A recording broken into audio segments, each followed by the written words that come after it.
174 countries, more than 60 sports, the largest global sports events for student athletes.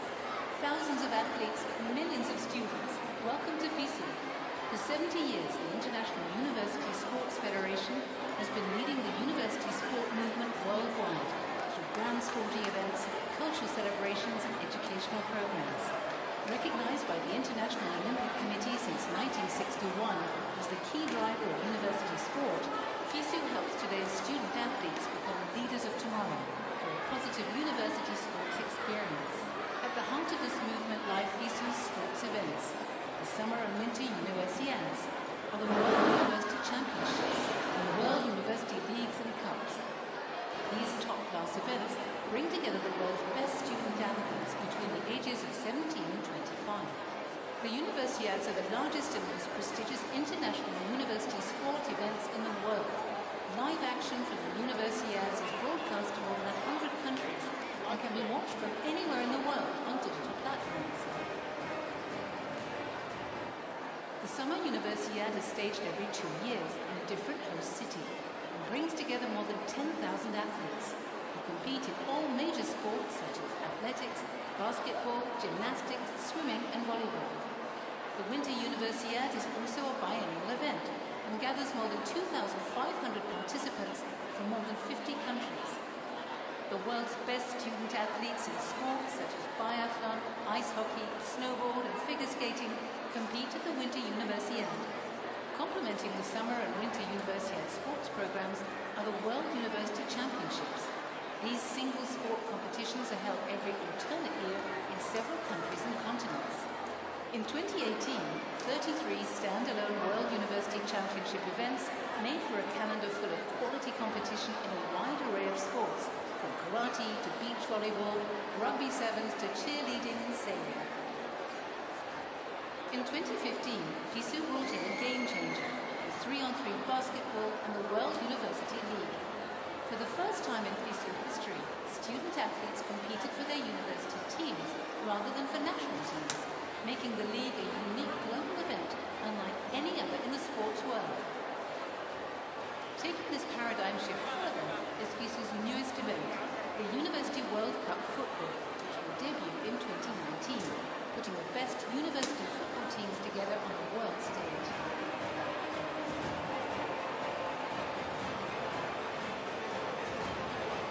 Embracing FISU's motto of today's stars, tomorrow's leaders, all FISU sports events incorporate educational and cultural aspects into the sport competitions, allowing student athletes to celebrate high performance along with culture and learning. Education is at the core of FISU's raison d'être. FISU World Conferences, FISU Forum and seminars give students, young managers and scholars the opportunity to exchange ideas on how to drive development through sport. FISU is committed to good governance, including gender equality and clean sport. FISU's Gender Equality Committee works in partnership with the Council of Europe and the International Working Group on Women in Sport to ensure the inclusion of women at all levels of university sport. To guarantee clean sporting events, FISU works in close partnership with the World Anti-Doping Agency, and together with the agency, FISU has developed an anti-doping e-text book aimed at educating young athletes and their coaches on the dangers of doping.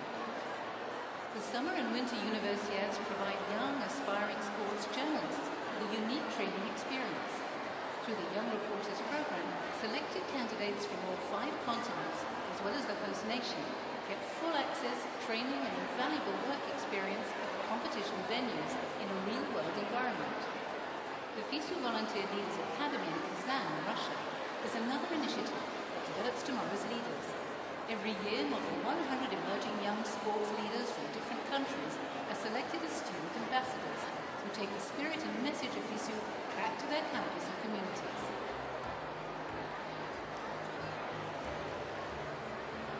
FISU's leadership in university sport and education has been recognized by UNESCO, which has proclaimed the 20th of September International Day of University Sport. First organized by FISU in 2016, the International Day of University Sport is now celebrated annually by FISU member federations, cities and universities worldwide. The day has led to the creation of hallmark events like Lausanne in Motion and Monash in Motion in Australia, among many others. At FISU, we are home of international university sport, where education meets sport and culture. When I look back at my time as a student athlete, and today as a leader of the international university sport movement, I can see the skills that I learned by playing sport and the way those skills have shaped the person I have gone on to become. FISU believes that sports values and sports practice are in perfect synergy with the university spirit, and that these experiences help students become exemplary leading members of society. FISU takes pride in expanding the role, reach and impact of university sport worldwide.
A very warm welcome to you indeed to the Pallavesuvio main hall in the Ponticelli quarter of Napoli.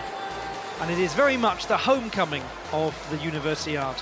It was in 1959 in the city of Turin that the games began, games designed to bring together university students that excel academically and in the sporting spheres from across the world, bring them together in pursuit of excellence and to create the leaders of tomorrow. 60 years later, and it is the city of Naples, the capital of Campania, that has been entrusted with the responsibility of hosting the 30th edition of this bringing together of that which is academic and that which is sporting. And this is what is sporting here in the Pala Vesuvio. We have apparatus final action in artistic gymnastics, starting with a men's vault competition. 5 events to come in this session of around about 3 hours of gymnastics. And it's the final day of artistic gymnastics. Wataru Tanegawa is the top qualifier in this particular event. He will go 4th in the running order. Kim Han-sol, the 2nd strongest, will go 2nd, and Marco Walter, the 3rd strongest, he'll be the 2nd gymnast up.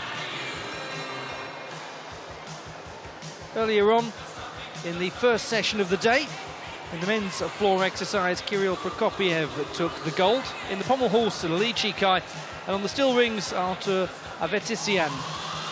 The women's vault was won by Marina Nekrasova, and the uneven bars by Hitomi Harakeda, the latter taking her 3rd gold medal of these games. A sensational individual display by the Japanese gymnast, who took her 1st gold in the team competition and her 2nd in the individual all-around event. So all of that means that Japan have secured 5 gold medals so far in the programme. The Russian Federation 1, Chinese Taipei 1, Armenia 1 and Azerbaijan 1. Will any of those nations add to their tally?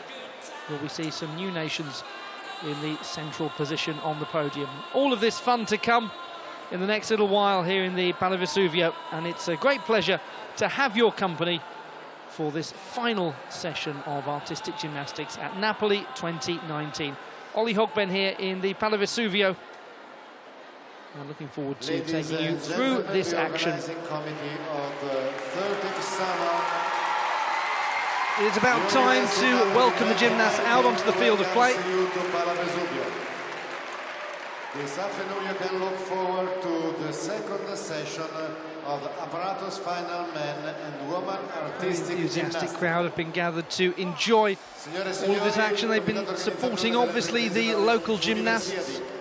And we'll have more action from them, with Lara Mori, for example, participating in the balance beam competition in just a moment. But first of all, attention on the men's vault competition.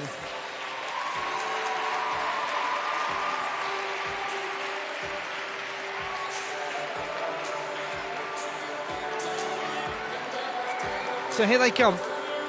The 8 competitors who've made it into the final of the men's vault competition here at Napoli 2019. Leading the way is the Australian gymnast Heath Thorpe, the 8th strongest in qualification.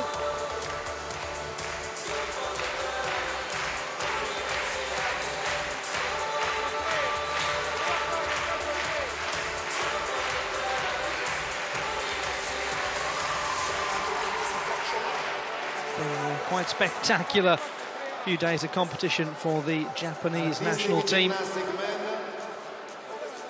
Apparatus final vault. Heath Thorpe, Australia. Heath Thorpe, the 8th strongest in qualification. Marco Walter, Switzerland. Marco Walter, the 3rd best. Porto, Brazil. Luis Porto of Brazil was introduced there. He was the 6th strongest. The top qualifier, Wataru Tanegawa. Belarus's Igor Sharonkov, 4th strongest in qualification. Fabian de Luna Hernandez of Mexico, the 5th strongest in qualifying. Kim Han-sol, the 2nd strongest qualifier from the Republic of Korea. Robert Guzan of Romania, the 7th best in the qualification process. And so now a little warm-up time for the athletes. Getting there nice and quickly to make full use of the warm-up opportunity. They will warm up in the competition order, which is why the 18-year-old Australian Heath Thorpe is first to take off. And those of you who are new to gymnastics, now perhaps an opportune moment to talk about what you're going to see or what you should be expecting to see in this vault competition. The gymnasts will undertake 2 vaults. They have to be from different vaulting families. That is to say, different entries for the vault, different styles in essence, is what that's all about, without getting overly technical about exactly what the different vaulting families are. But the essence is, each vault is assigned a difficulty score. So we'll know ahead of the vault what it is they're attempting. And that's not to say they'll be given that difficulty score. Gymnast can say, I'm going for a 5.2 difficulty, but not perhaps complete everything in that vault, and therefore the difficulty judges might only score it as a 5 or a 4.8 or something like that. Meanwhile, a different group of judges will assess the execution, and from a vaulting point of view, they're looking for amplitude in the vault, a really good push away off the vaulting table, so that the gymnast maintains a strong centre line, as demonstrated there by Ruiz Porto. They get height, but they also get distance. We're not looking for a gymnast to go too horizontal or too vertical in the vault, but get a nice diagonal line of exit away from the table. There's a super demonstration of it right there from Wataru Tanigawa, as you'd expect from the top qualifier. And the landing will be assessed. The gymnast takes paces on the landing. They'll all carry little deductions. Should they step out of those tram lines, penalties will be applied. It's not a huge penalty, just a 0.1 if you land in and step out.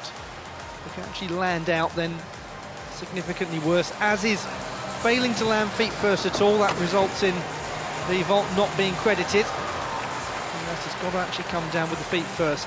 And if they should land sitting or put the hands down, then they'll lose a full mark from their execution score. In terms of the apex of the vault, tidy form, that the legs stay together when they're supposed to be together. If the gymnast is trying to bring the knees in a tuck position, they've really got to get those knees up into the chest. All the basics, I suppose, of gymnastics, I'm sure many of you are very familiar with. You might well be a gymnast yourself and know all too well exactly what it is that I'm talking about.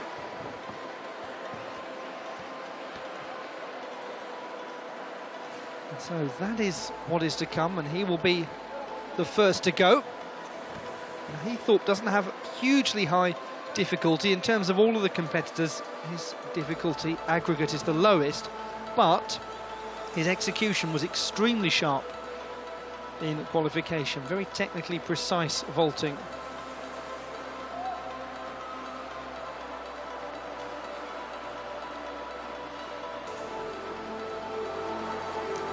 Real contrast in terms of the difficulties with the gymnast from the Republic of Korea, Kim Han-sol. He started in qualification with a 5.6 difficulty vault.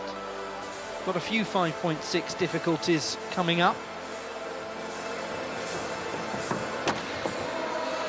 So a lot of what we'll be looking at in this vaulting final is making little assessments of the difference between the difficulty tariffs of the gymnasts.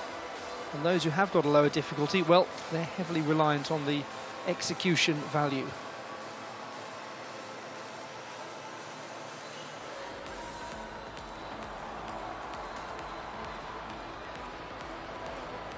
That all being explained, it's time to get underway. Robert Guzan wishes best of luck to the first competitor to go in this vault competition.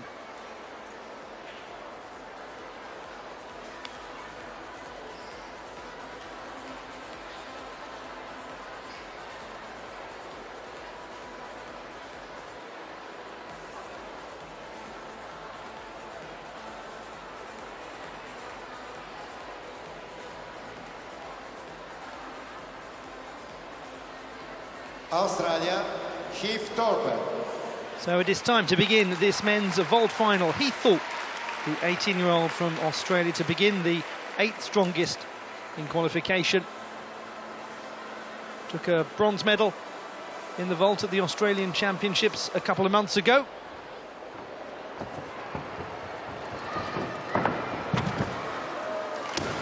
That is really nice execution from Heathorpe. Great start. Well, it's meant the world to him to be here. He's absolutely ecstatic at having been selected for the national team for this competition.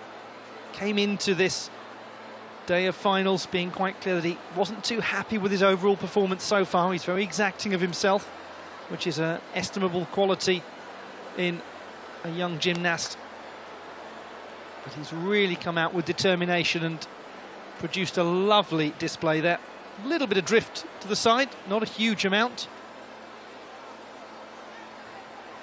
It's certainly comparable to his vault in qualification,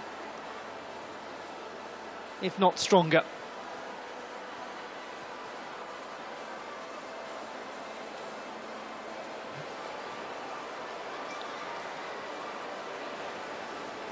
It is stronger, 14.15, just by half a tenth. Second vault. But a very good first vault. And he's a hugely popular young gymnast. He's very articulate, great advocate for the academic world as well. He's very interested in the psychology behind sport and athletic competition. And he's done himself proud indeed with this display.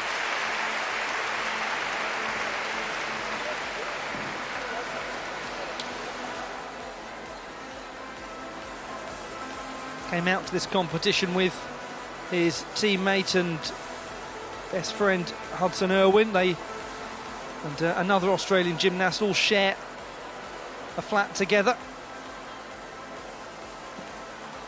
And the excitement that they felt at being part of the national squad together, very clear.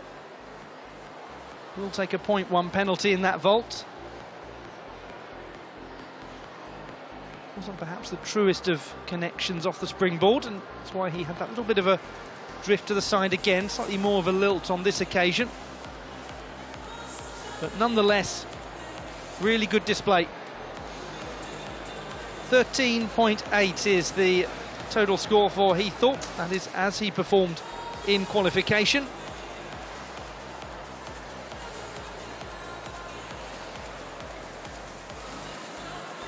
Now in a supreme example of nominative determinism, here is the impressive vaulter, Marco Walter from Switzerland. Marco Walter, first vault. Third strongest in qualification. Here he goes. That was nicely done. Got a lot of height on the vault. Really did push up high into the air. 5.2 is his most difficult.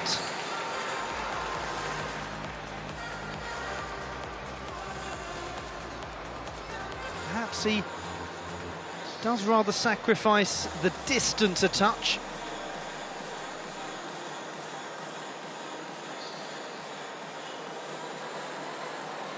Nonetheless, his form is very nice in mid-air. Keeps the feet together in the twist position.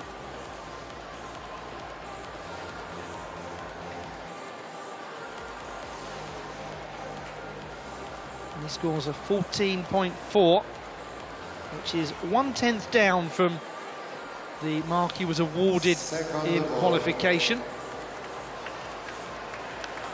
Just the execution that's changed by a tenth, everything else is the same.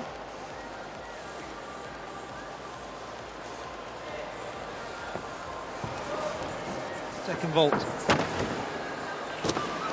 That time he really travelled, and I think he's hurt himself, unfortunately. Oh gosh, really did let out a roar as he landed that.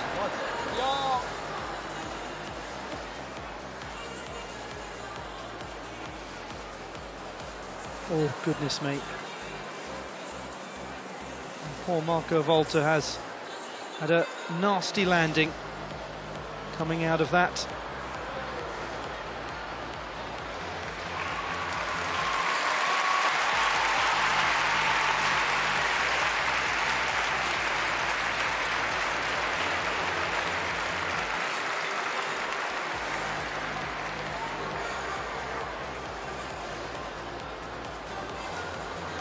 Reacted immediately.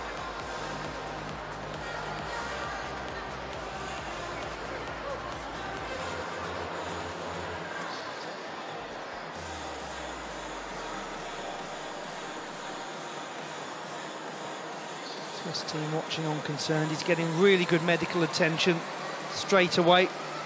And very sensible, Marco Walter. He hasn't tried to move too much As soon as he landed, just rolled to the side, keeping himself nice and stationary.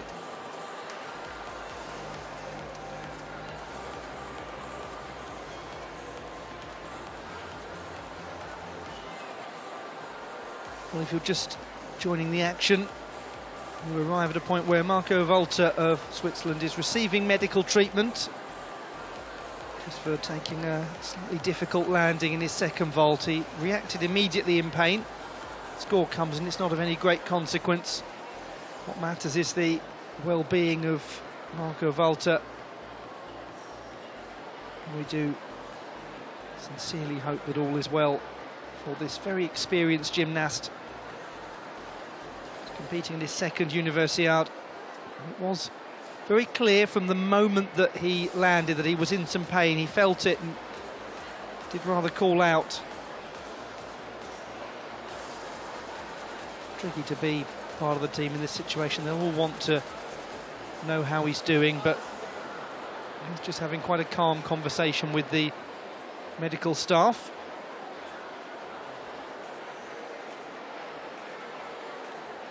Making sure that their assessment is thorough and accurate.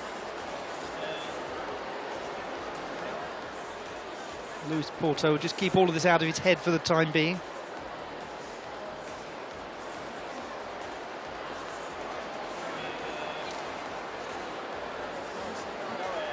A little bit of cold compress being applied to the ankle of Volta. That's what he seemed to do, was land quite heavily with that foot rather bent underneath him. I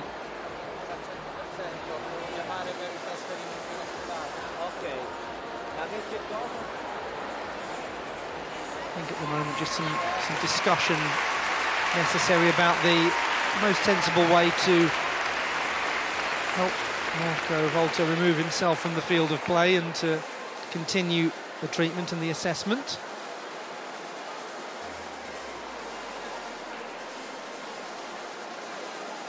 It's always an alarming sight when you're watching as a viewer and seeing a scene like this, but it's always worth stating that good medical practitioners, good physiotherapists, good doctors will keep the injured party in a stable, stationary position for as long as possible before making a decision about how to remove them from the field of play, just especially with something like an ankle injury, a foot injury. They won't want to be moving him needlessly without knowing what's the best way for him to leave the field of play. Obviously some very concerned friends and family watching on. That's a indescribably difficult position to be in.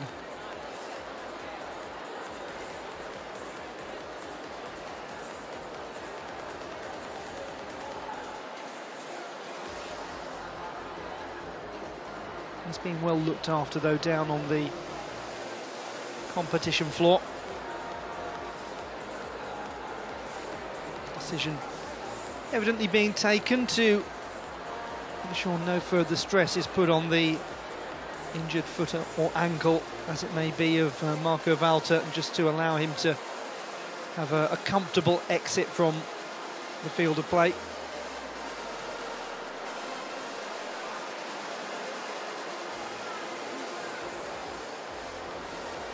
He's a very popular gymnast. He's been really well supported. You can see the regard with which he's held him by his teammates.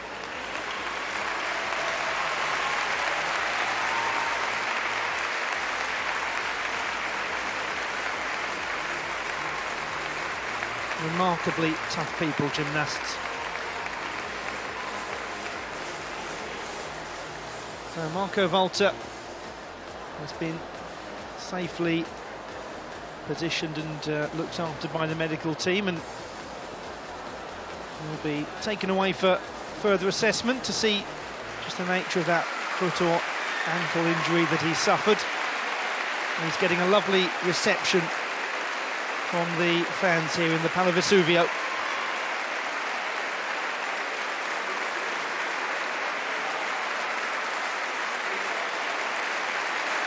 And I must say, a job really well done by the medical team as well, because they came in active really quickly.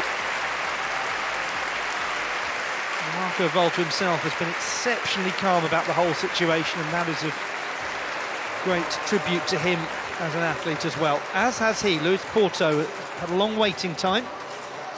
He's kept himself to himself and has just been focused on the job at hand.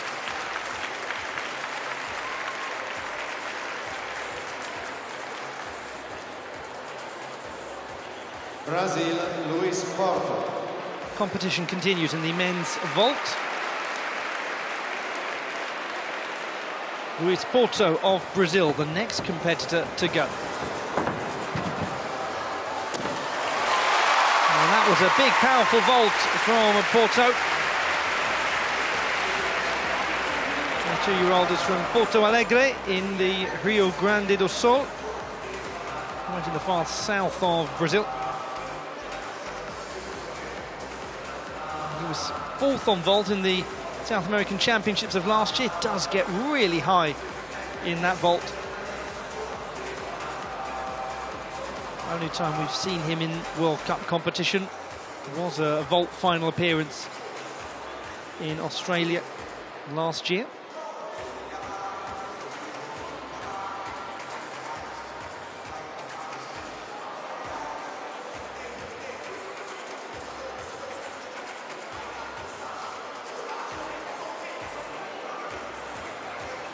.4 is the score there for Luis Porto.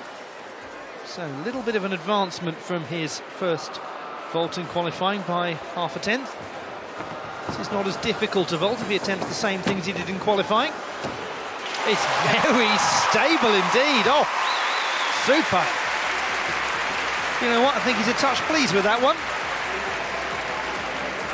Very nicely executed. He competes for Grêmio Náutico União in Porto Alegre under Leonardo Finco, head coach there. And this was well stabilised indeed. It's the reaction of a gymnast who knows he's done as much as he can to put himself into contention. Not attempting excess difficulty. Getting good, precise execution on the vault.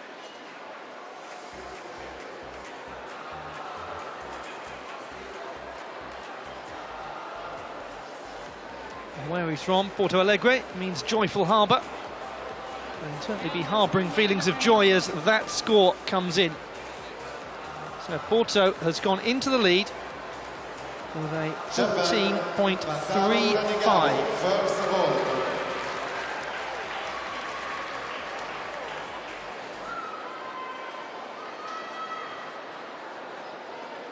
For how much time will he lead? Because here is the top qualifier, Wataru Tanigawa of Japan, team gold medalist. 14.7 was his qualification score. Oh, he really did go for such a big vault. Could hear the gasp of the crowd as he went for a 5.6 difficulty. In fact, going for a 6 difficulty, excuse me, it was a 5.6 he went for in qualification. Yes, that was a more complicated display. Just didn't get that rotated correctly.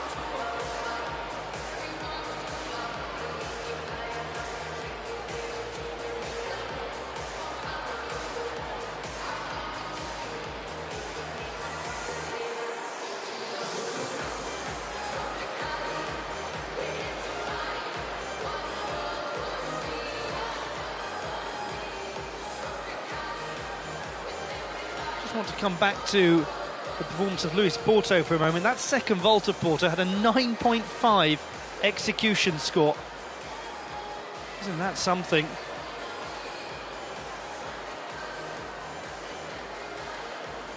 Goodness me, 9.5 execution. 13.9 for the first vault from Wataru Tanigawa.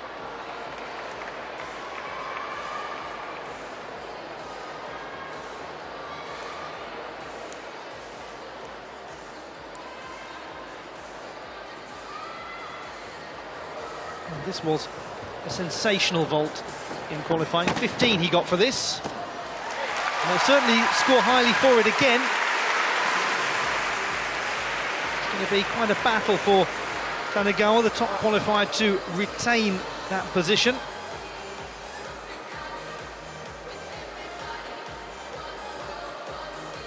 Let's have a little bit more of a step back on this occasion.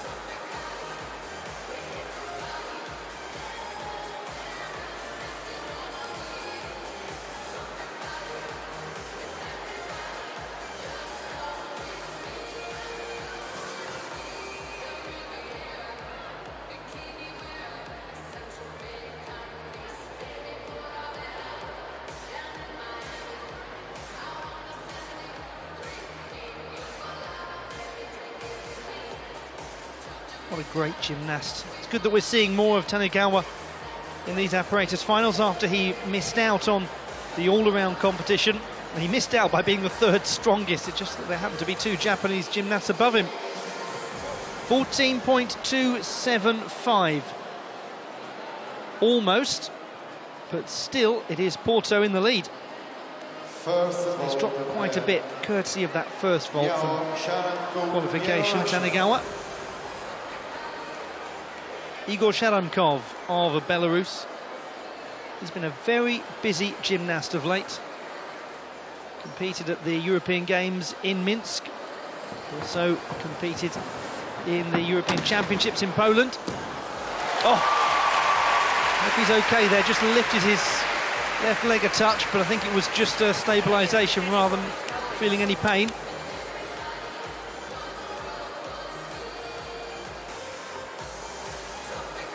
Really did attack that vault well. Yes, it was just a little step back for stability. He was the fourth best in qualification. This is going to get a very good execution score. At a 9.1 for the execution for this vault in qualification. Now, that may have been better, you know. Depends how much they think about that step back. There's very little other than that to have any form of issue with.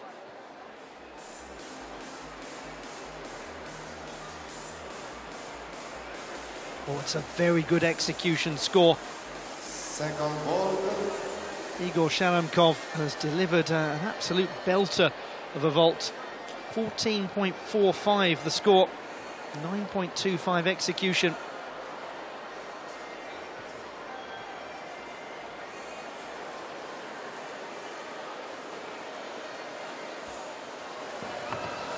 Comes the second. This wasn't quite as strong in qualifying. Oh, that was big. That was a big vault. That was more so, I think, than qualification. Have to wait and see. I think he's gone and pulled out something pretty massive here, Sharamkov, in a bid to get himself on the podium.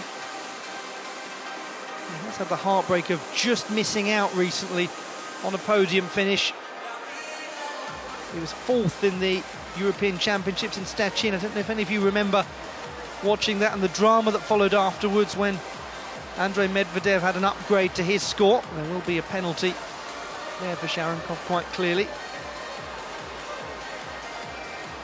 Sharamkov went from a bronze medal position down into fourth. He was sitting there rather as the entirely unintentionally forgotten man of the whole occasion. But people will remember him now because he's gone into a leading position.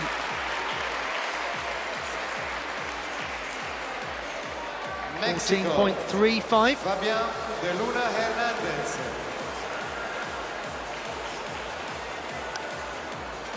So it is Sharamkov 1, Porto 2. Fabian de Luna Hernandez of Mexico, fifth best in qualifying. And he is a gymnast who's got some really nice execution going on as well.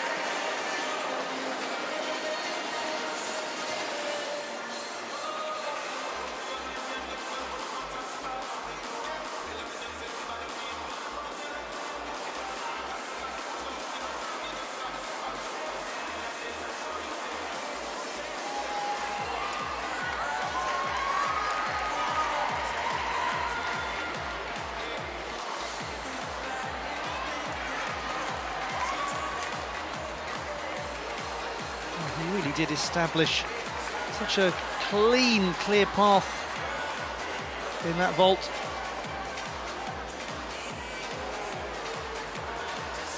Seeing from a lot of gymnasts, a little bit of a raising of the quality of execution in this final. He's gone up by 10 to 14.3. Now this is an opportunity to really go into medal contention. This was a 14 in qualifying. Can he execute it well? Oh, he certainly can. He did have a hop forwards on the landing. Where did he end up on that hop? That's the question. Replay will give us a clearer indication of that.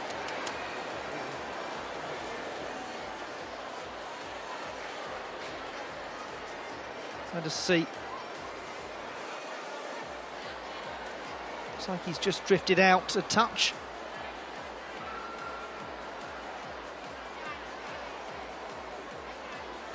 Now the execution was 8.8 for this vault in qualification.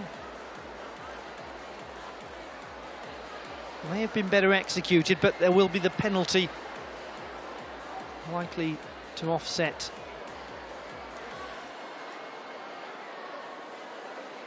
Or will there? Yes, there will.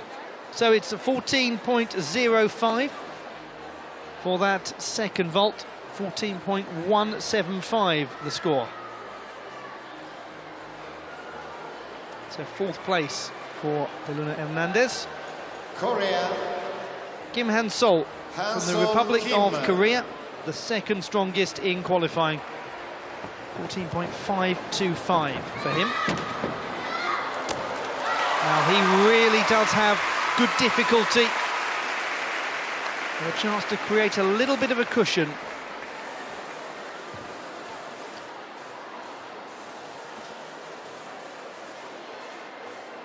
And this was tidy vaulting.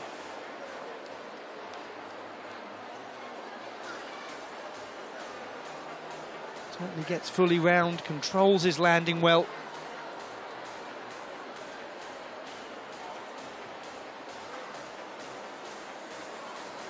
So many of these gymnasts seem to have picked up the execution of at least one of their vaults quite a bit from what happened in qualification.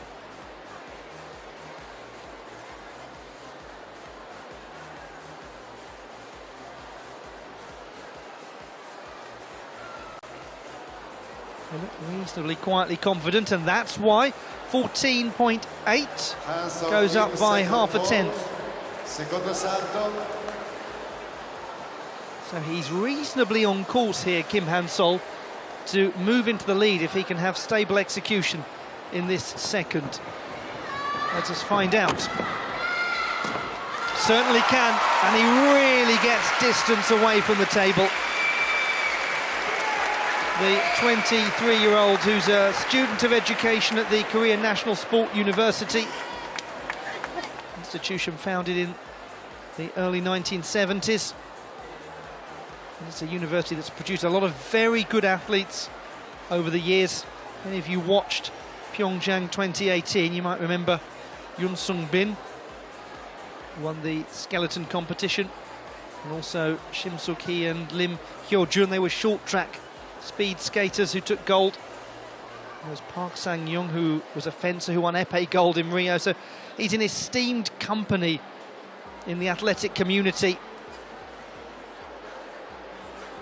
But he might well be very much on his own at the top of the leaderboard, and he is. 14.65. No company necessary for Kim Han-sol, and he's secured himself a medal as well. Only one gymnast can intercede. That is Robert Gyuzan of Romania. Now, he had certainly contending difficulty, Gyuzan, in qualifying. 5.2 difficulty vaults. That puts him in the mix. His execution wasn't very secure by comparison. 23-year-old from Bucharest, first vault. And that has all but handed the gold to Kim Han-sol of the Republic of Korea, because there's going to be a full mark lost for the sit-down from Gyuzan.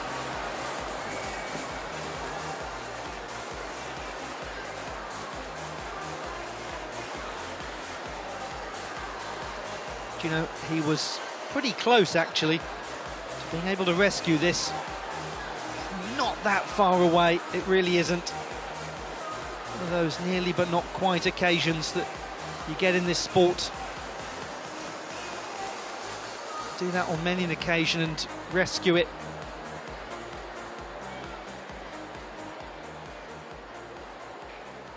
His second appearance at the Universiade.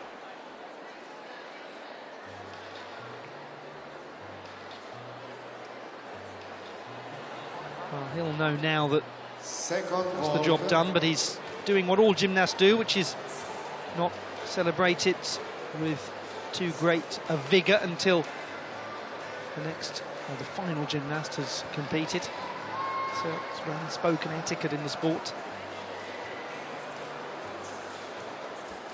Can Robert Guzan finish on his terms? Here's his second vault. He certainly can. Nice that he landed that one well. Shows us what he's about as a vaulter.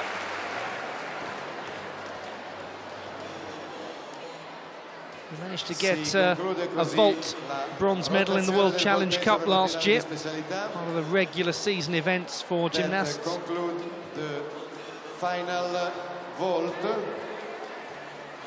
This was much better. This is a difficult landing as well. Just keep an eye on the head position as he's executing this vault. Sees nothing of the mat as he's approaching. A really difficult landing to produce. And to make sure that you actually meet the mat rather than the mat meets you in a vault like that is very accomplished work.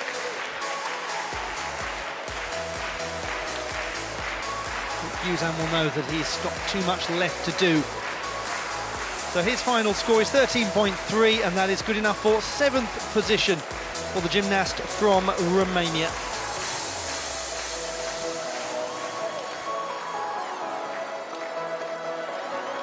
Consequently, these are the final standings. Luis Porto of Brazil getting a bronze medal.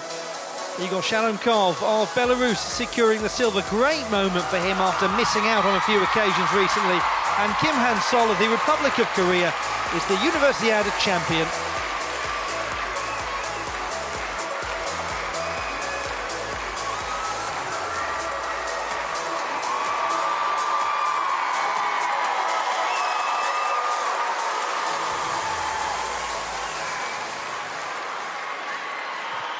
No time to lose. Action continues here in the Pala Vesuvio in Ponticelli, Napoli. I'll just give you a moment to remember what you've seen in this men's vault competition. And obviously, continued attention and medical assistance being given to Marco Walter. He had a very strong first vault, but problems on his second.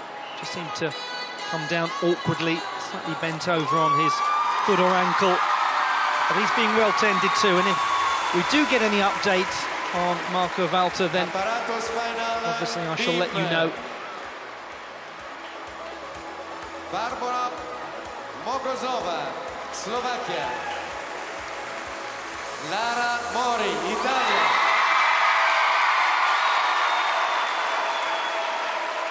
Uliana Pereminozova, Russia. Jessica Doling, Canada. Introduction of the competitors in this women's balance beam competition. Sushihara, Japan. Carlotta Ferlito, Italy.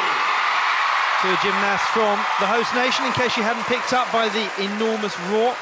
Hitomi Atakeda, Japan. Yan Yinji, Hong Kong.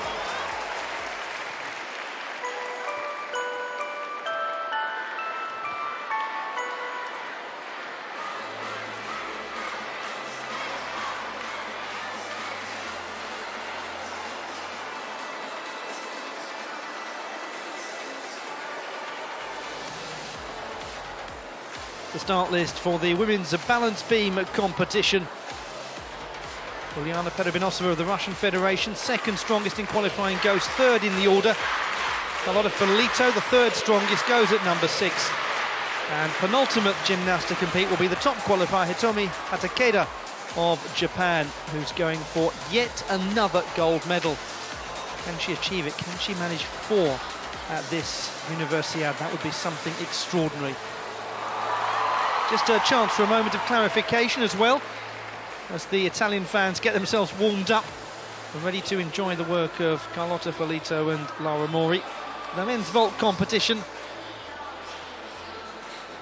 Igor Sharamkov and Luis Porto ending up with the same total score, 14.35 for both of those competitors, but the separation criteria immediately looks at the single highest scoring vault, and Sharamkov just marginally won that one, which is why, even though they have the same score, Sharamkov takes the silver and Porto takes the bronze.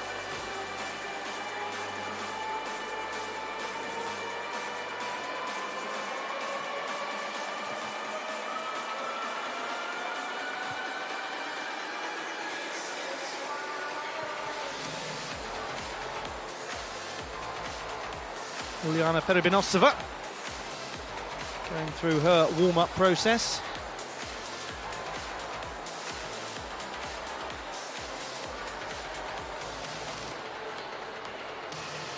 Jess Dowling of Canada. She was the 8th strongest in qualification.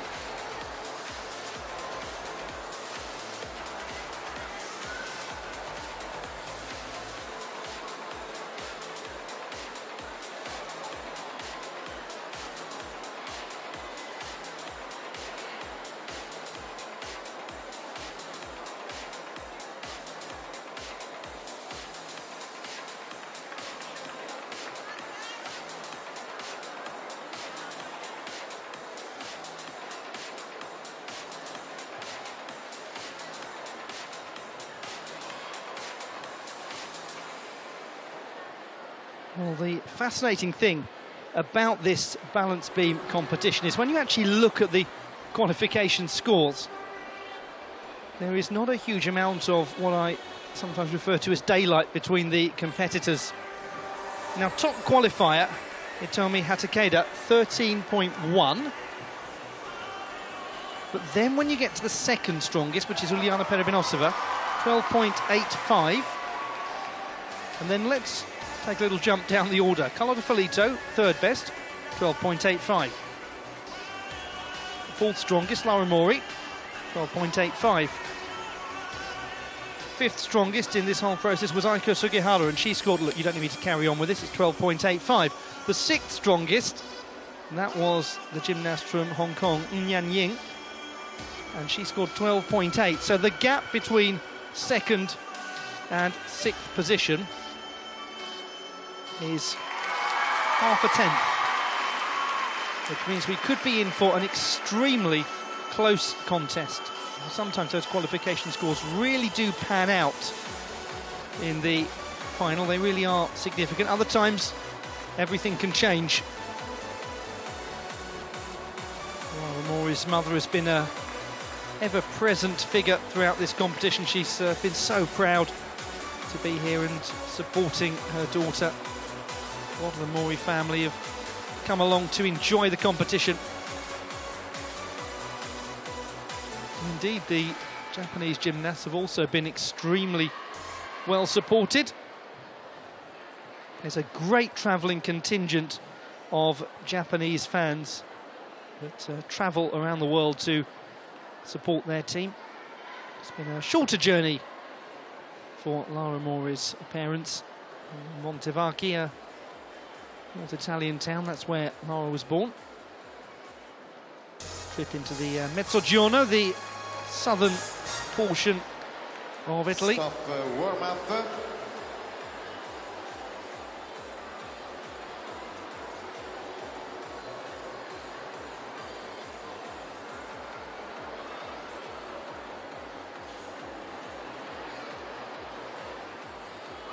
Barbara Mokosova, Slovakia.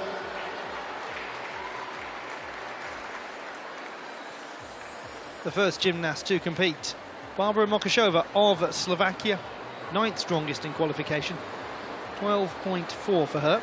Her difficulty slightly lower than we'll see from other competitors, so reliant on the execution. Unfortunately, immediately on the mount loses a full mark. So a blink and you'll miss it moment. Not if you're a judge, of course.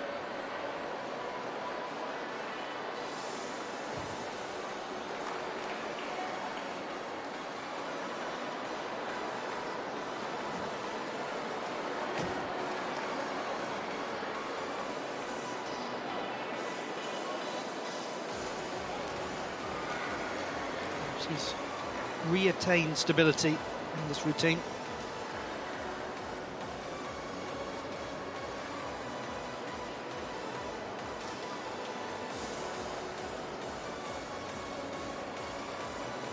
It's nicely controlled.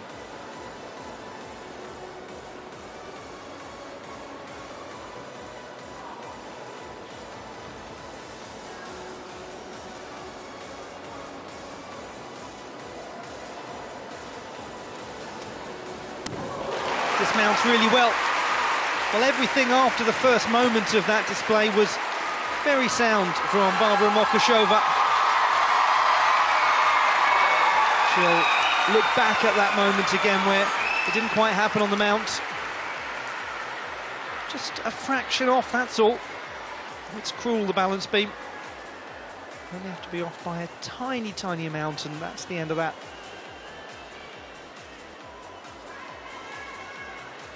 Recovered really nicely to produce a very fine dismount. Very gifted athlete, Mokashova. She's also a very keen snowboarder.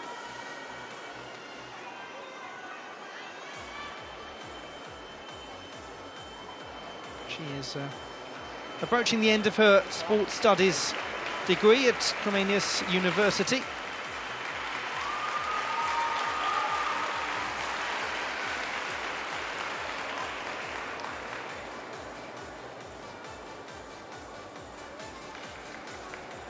Barbara Mokashova. It's 11.55 for Barbara Mokashova, from Bratislava. Mokashova in pedana.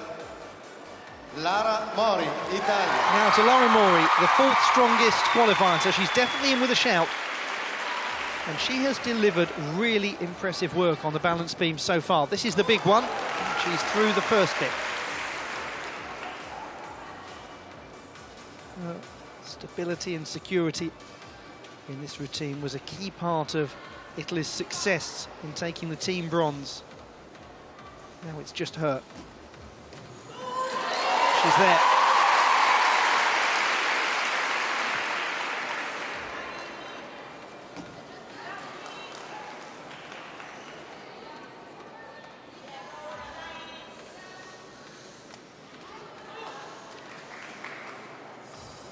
Some fans are rather torn between calling out encouragement and being utterly silent. You can hear a few cheers, a few shushes around the field of play. It's a nervous Vesuvio. She doesn't seem nervous at all. Growing into this routine, actually.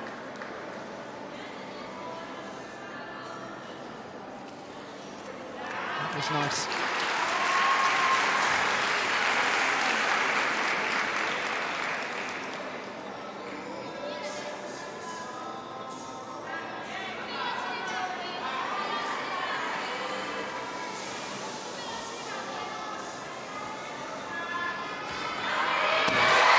Very well done by Lara Mori.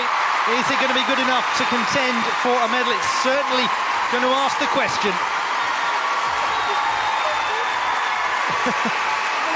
The camera operator's nearly sent flying by a jubilant Lara Mori and coach. Impressive, the camera operator avoided a full mark deduction. Kept on their feet very well. As did she.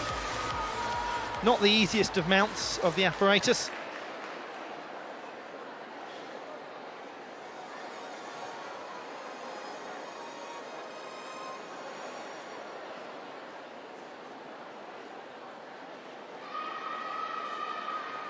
This was very stable. Footwork actually does accentuate just how well managed that high leg split pirouette was.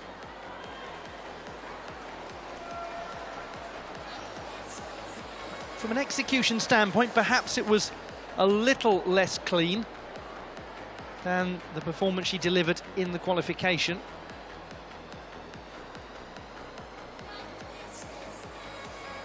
Maybe a couple of more wobbly moments, but not a lot.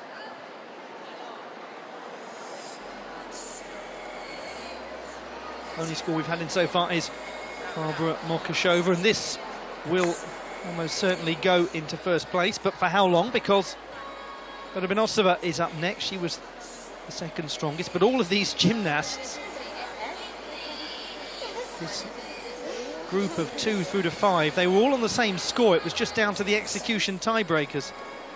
And there are some very experienced judges, not just as judges, but as competitors. The odd world champion here and there, watching on, making their assessment.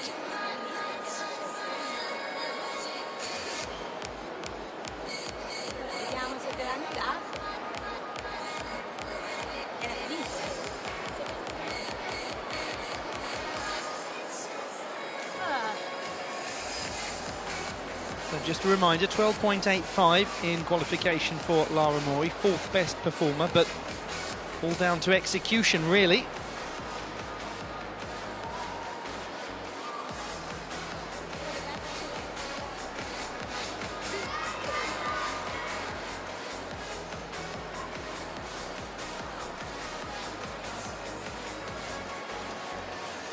Three gold medals did Lara Mori at the Mediterranean Games last year. She was the only Italian gymnast, male or female, who won gold medals. She had teammate Giada Grissetti, who took a medal on the balance beam.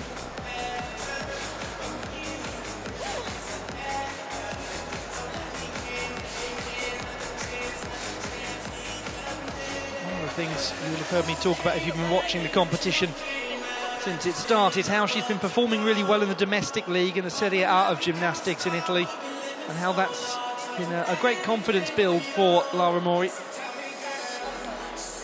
And she has looked every inch the confident gymnast in this competition.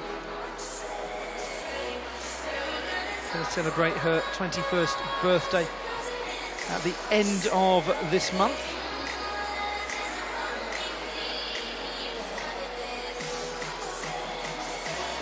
A bit of deliberation going on. Quite a long period of time the judges are spending looking at this, but it doesn't matter as long as they get it right. That's what they will try to do. It does give Uliana Parabinosova a little bit of thinking time, maybe more than she'd like to have. So it's 12.85 for Lara Mori. She's gained a couple of tenths on difficulty. She's lost a couple of tenths on execution. And so she's exactly where she was in the qualification, or after the qualification. She's in the gold medal position at the moment. Now to Uliana Parabinosova of the Russian Federation. Another 12.85 score in qualifying. Second best because her difficulty was a touch low, her execution was very good.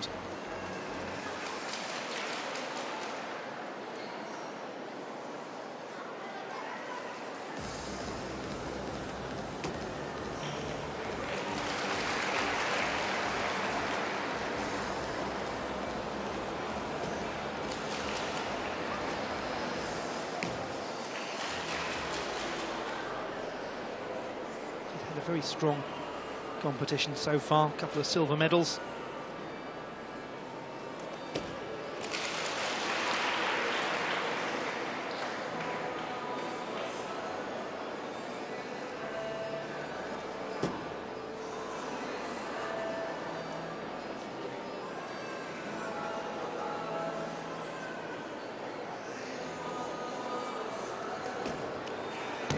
That was really steady from Parabinosova. Never did that seem particularly in doubt as a routine.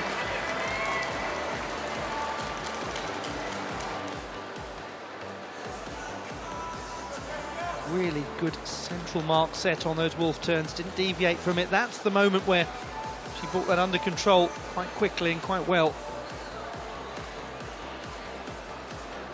Making it almost unnoticeable.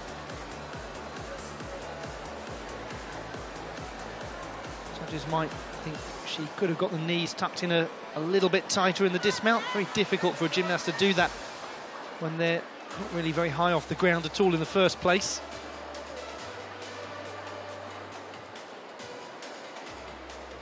But it's another display of very good execution from Uliana Perebinosova. Although her difficulty might not be as high as some of the competitors we're going to see, if it does come down to an execution tiebreaker, well, she could find herself in a similar sort of position as she was in qualification. Jess Dowling is getting ready to compete. Perebinosova, beam.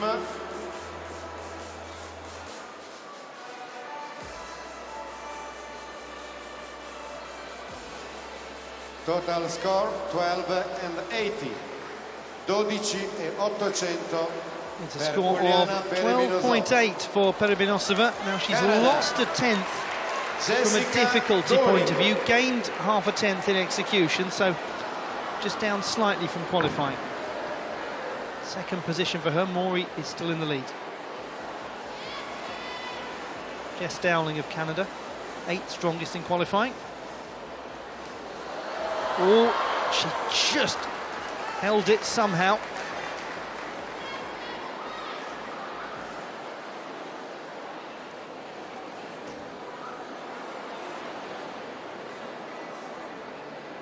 It was a prolonged moment of stabilisation from the 24-year-old. It was a good acrobatic sequence.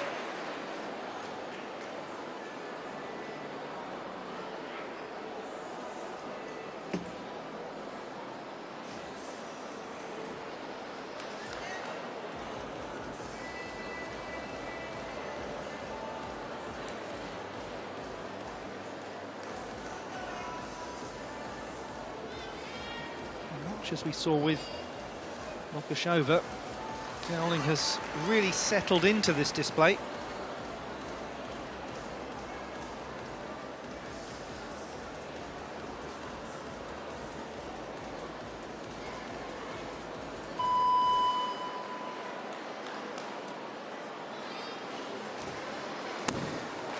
A gymnast from Ontario's the University of Guelph. She's got her sights set on further study in the field of genetics and nutrition. Aspiring to get a master's degree undertaken pretty soon. This was the moment where she really struggled. Interesting to see what the judges think about how she went about stabilising that. The role, if anything, that the hands played, or whether that was in fact the start of the next sequence. Certainly wasn't the tidiest of moments of stabilisation.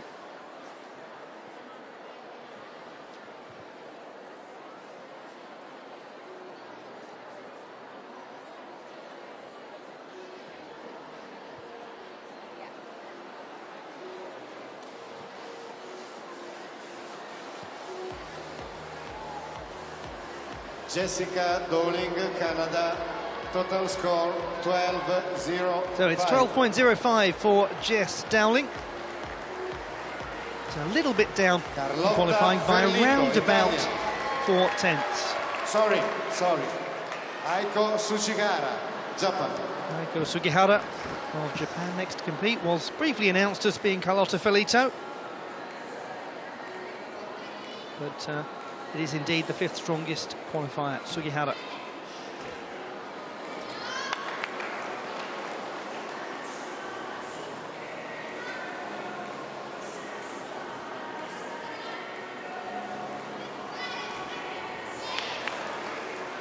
This has a sense of elegance to it. Now this is where she did have some problems in the all-around and again.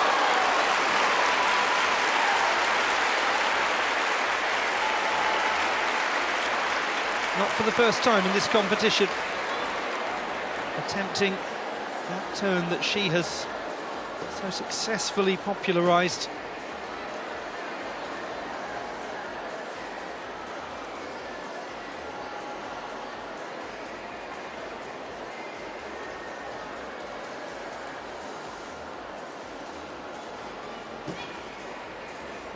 Took a bronze medal on the balance beam at the very prestigious NHK Trophy in Japan recently. That's for the top performers in the national championships.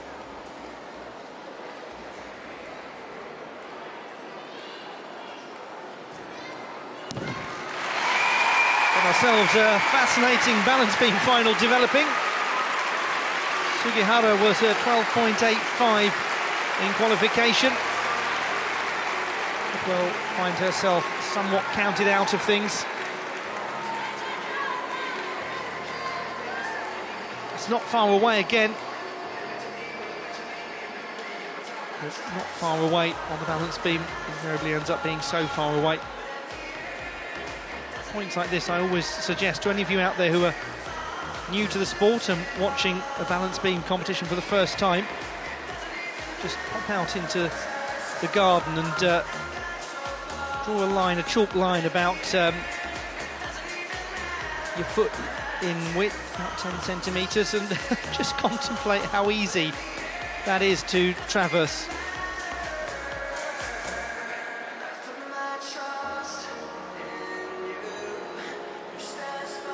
When a gymnast is excelling on the balance beam, it looks like the widest thing in the world.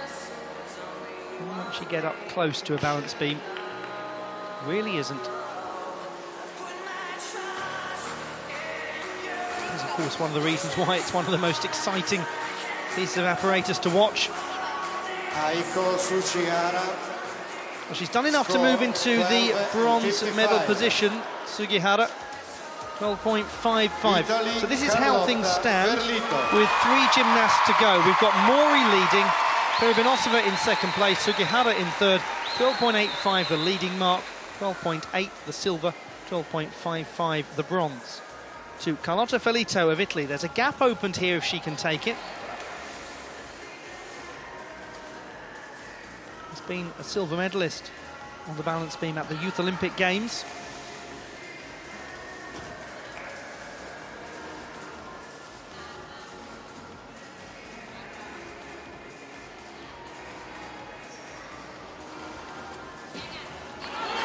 She's held it.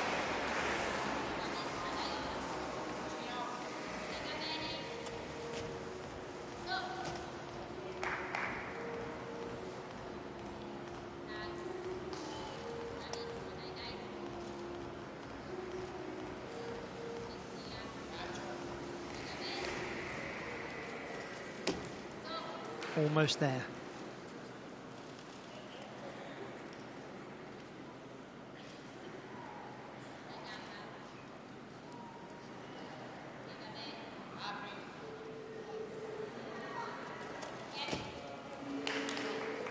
Very nearly there.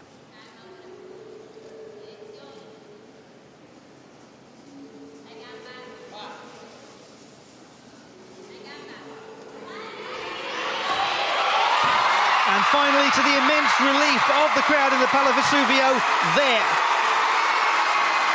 Well, Italy are laying down a supreme challenge for gold in this balance beam final. Mori leading the way. Felito might well be up there too. And you just get the sense that they won't really care which way it goes on the podium. If it's one of them, they'll be delighted. It's been great to see Felito, such a high-profile athlete of these games. She was very heavily involved in the lighting of the flame at the opening ceremony. Took place at the Stadio San Paolo. And then part of the team that took the bronze medal in the women's competition.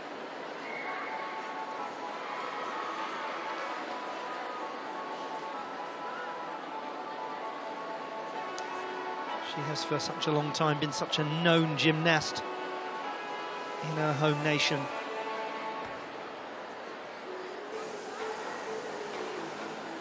she might be about to get even more well-known.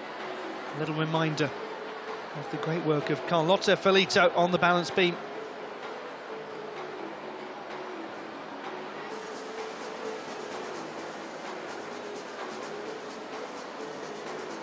The question is going to be, where does she fit in terms of Mori, Karabinosova and Sugihara? Is she going to be able to squeeze into those gold or silver positions? Is she going to be able to get beyond Sugihara? Still 2 to go, and the top qualifier is one of them. The gymnast who keeps winning when she competes. Not quite for Felito. 12.4 is the score. Difficulty of 4.8 she's been given. And that's interesting because she had a 5.3 in qualifying.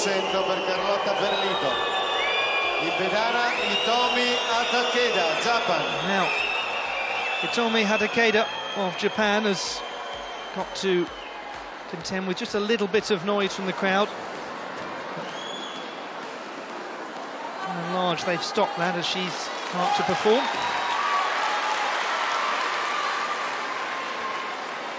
So here is the work of the top qualifier.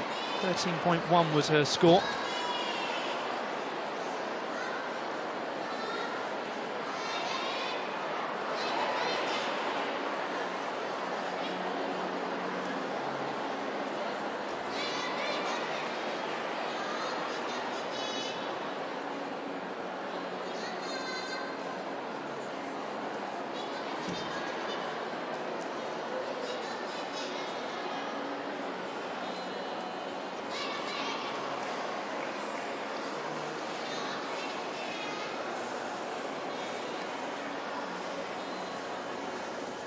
She's just looking so very hard to dislodge at the moment.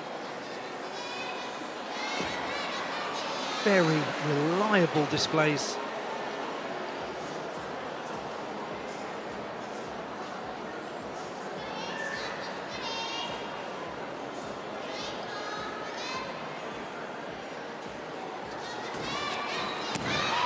She has been the standout performer of gymnastics at these games in terms of what she's won. Team gold, all-around gold, uneven bars gold. Is a 4th gold medal about to follow for Hitomi Hadakeda.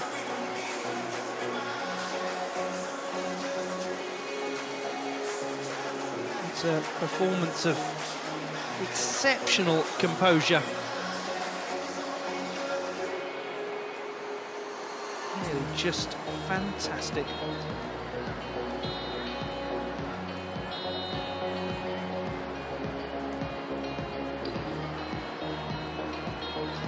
This could be the big challenge to the lead established by Lara Mori.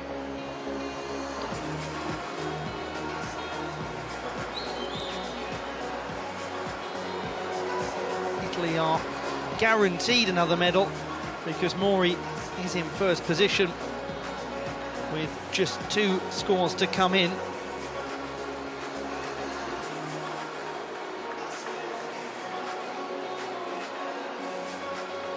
Is Hadakeda going to go into first place once more?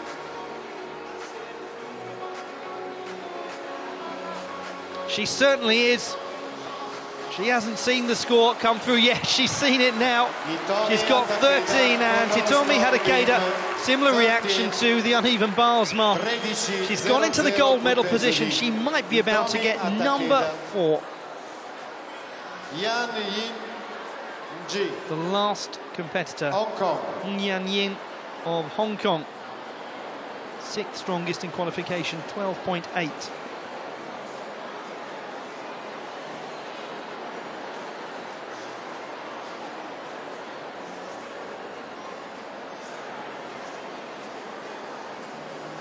Now, it's certainly by no means out of the question this gymnast could actually impose herself upon the podium.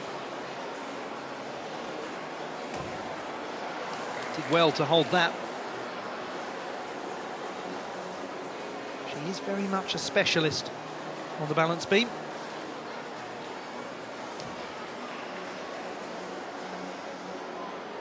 Did participate in the Asian Games and Asian Championships balance beam qualification.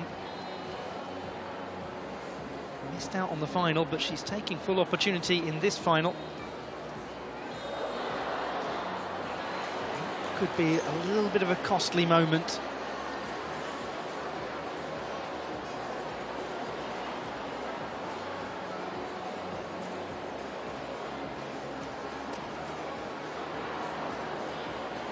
It's been a few of them now. Quite visible moments of stabilising.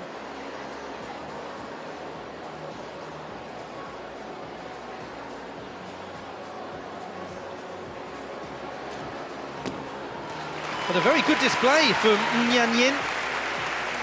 Now, whether she's done enough, considering that she was at 12.8 in qualification, to get onto the podium, because 12.8 is the mark required to secure a medal. It's just the problem is that it's an 8 execution score that's occupying bronze, so realistically she's got to go beyond that. Did have higher difficulty in Parabenosova if we look at qualification, a 5 if she gets everything she's attempting.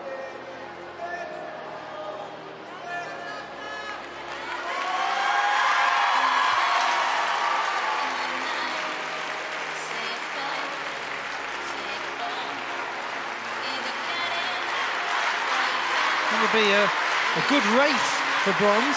A good fight from the gymnast from Hong Kong. 12-10 per Yang. Punteggio finale 12.100.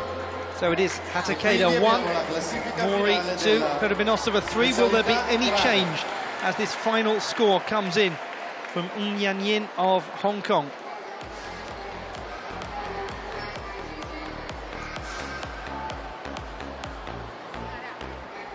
Hasn't quite got there. Did get the 5 difficulty, but it's a 12.1 score overall for her. She's in 6th position, and that means there's a huge roar because Lara Mori has taken a silver medal. She led for much of that competition. Highest difficulty score of anyone in the top 3. It's the bronze for Uliana Parabenosova of the Russian Federation, the silver for Lara Mori of the host nation, Italy, and the gold, once again, another gold, a 4th gold for Hitomi Hatakeda of Japan. She is unstoppable.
Apparatus final men parallel bars.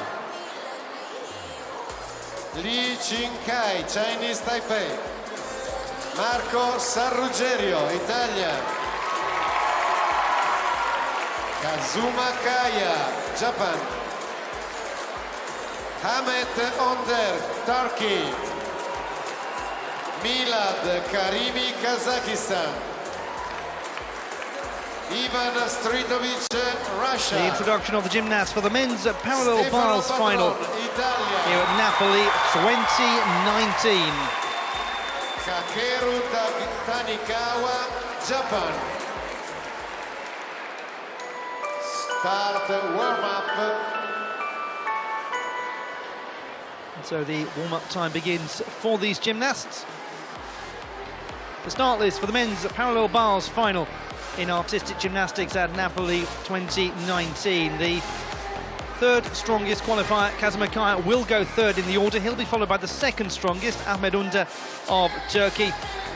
And then right at the end we'll have Kakeru Tanikawa, who was top qualifier with his 14.95 routine.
È stato ritrovato un iPhone 8 rosa.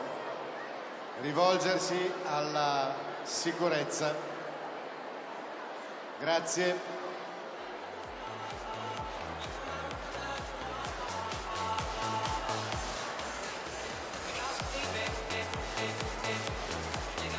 If you're just joining the action here at Napoli 2019, welcome to the Pala Vesuvio and welcome to the final session of artistic gymnastics competition at these games. There are 3 more apparatus finals to take place. The men's parallel bars, the warm-up is in process for that at the moment.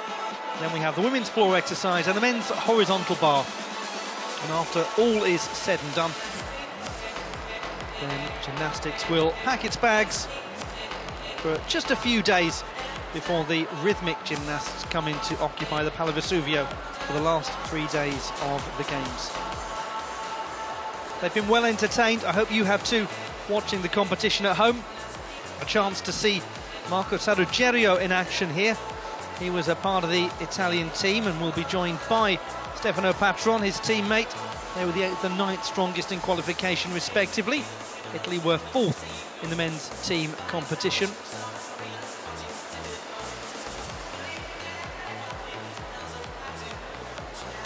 He's been a great story of these games. Even Stretovic, silver medal in the all-around competition. It was fascinating watching him come through from being, I believe, 6th in qualification to really deliver a great first half of the campaign, because he's at his strongest in places like the parallel bars, on the horizontal bar. That's really where he excels. But what he did do, Stretovic, was make the first half count. He was great on floor, vaulted really well. His Pommelhuis routine was sharp. So it was all around much improved display and good enough not just to get onto the podium but to secure the second highest prize.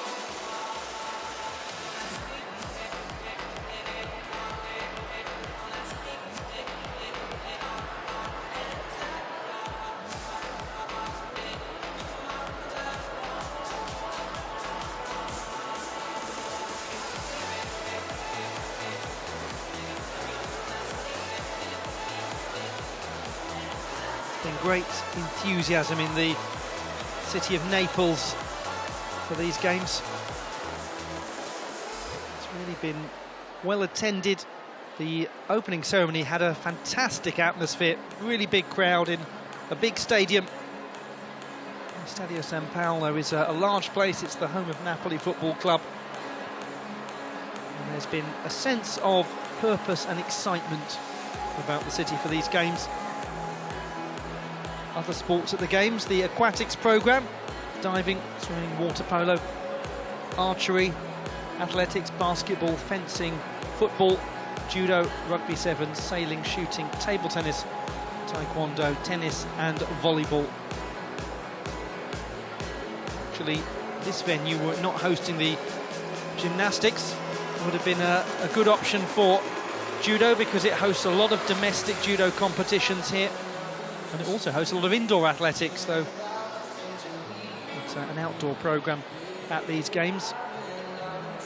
Indeed, it's used by high-level basketball teams in Naples. And such a fascinating city, founded by the Greeks in the 2nd millennium. So it's one of the most continuously inhabited places in the world. 6th century BC, it was first referred to as Neapolis. And they say that the city was founded by Parthenope, one of the sirens, who I think was the daughter of Terpsichore, the goddess of dance. Feels like the right thing to say ahead of the women's floor competition in a short while. And they actually did a lovely tribute to the founding of the city at the opening ceremony. They looked at how Parthenope apparently threw herself into the sea. She's one of the sirens. One of her songs failed to entice Odysseus, and she was washed ashore in Naples near the present-day Castel dell'Ovo.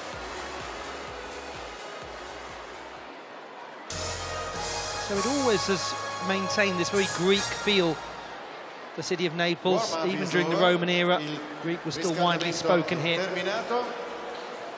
It became somewhat Romanised, lots of public baths, villas and aqueducts. Some of it, a lot of it, has still survived to this day, as Roman buildings tend to do.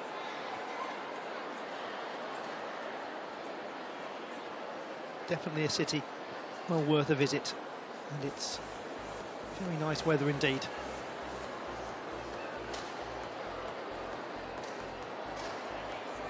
So the men's parallel bars final is about to get underway, and it will start with Li Chikai of Chinese Taipei. And he really has got a great record of success at the Universiade. Not just here, where he's won a team silver, an all-around bronze and a pommel horse gold, a full set of colours at these games, but he also won the pommel horse gold at the Universiade in his home country a couple of years ago.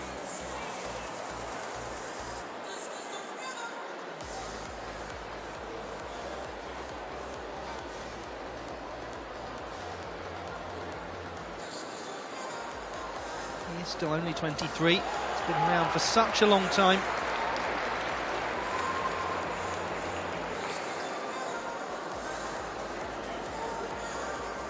Well, this was a very good routine in qualification from Li Chikai. He had a 14.4 score, and it was crisply executed. Might have been a touch diagonal on that handstand. He certainly isn't there. Secure in that Diamidon. Just as in qualification, got a nice bit of clearance. How's his travel going to be? Very good, gets good 2/3 clearance down the bars.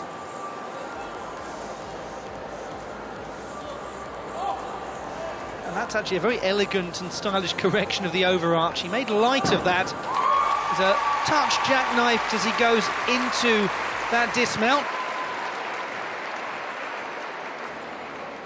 But certainly very strong from Li Chikai. Now, there is some bigger difficulty to come, most notably from Kazumikaya. So it's just going to be down to whether the execution from the gymnast of Chinese Taipei is sharp enough, or considered to be sharp enough by the execution panel of judges.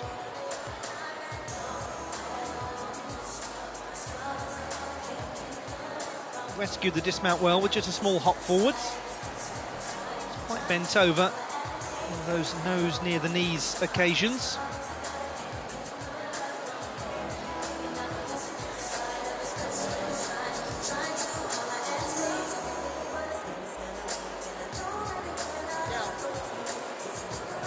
.65. Execution's down quite a bit. 3/4 of a mark from his qualification score. So Lee Chi-kai, 13.65.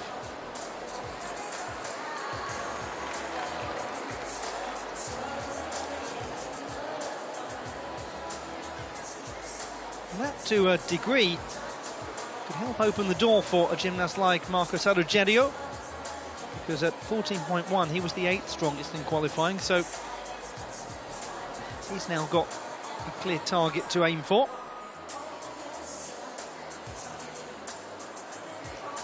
Great story for how he got into the sport. His childhood friend was a gymnast. He said, go on, have a go, come along, keep me company, and clearly he hasn't stopped since.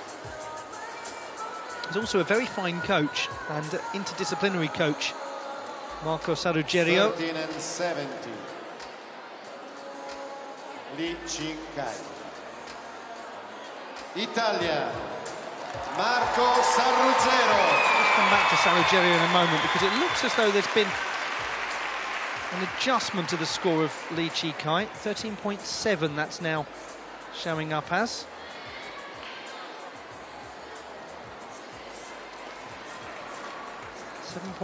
.9 for execution, so the execution score has gone up by a little bit.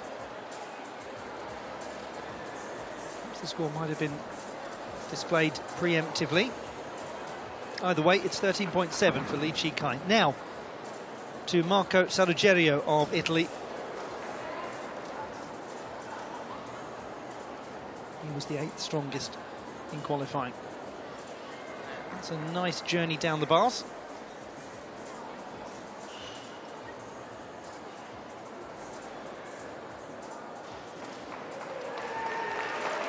Flicks the heels well into the handstand position.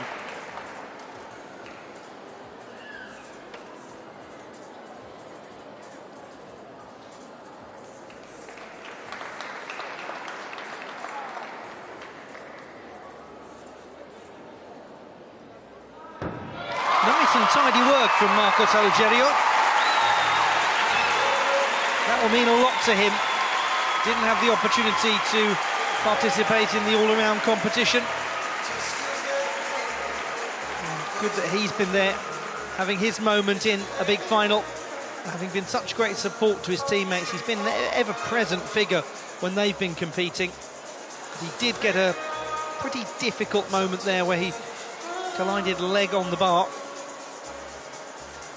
But other than that, it was a very nicely performed display.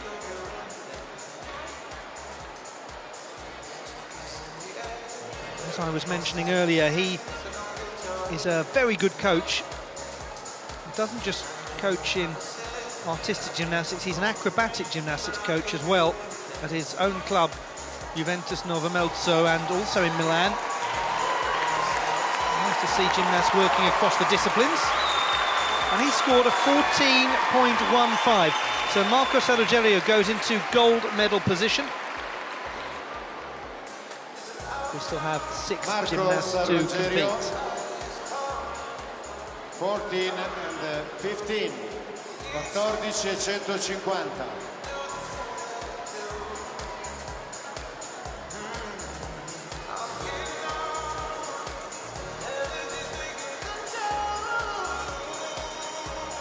Japan.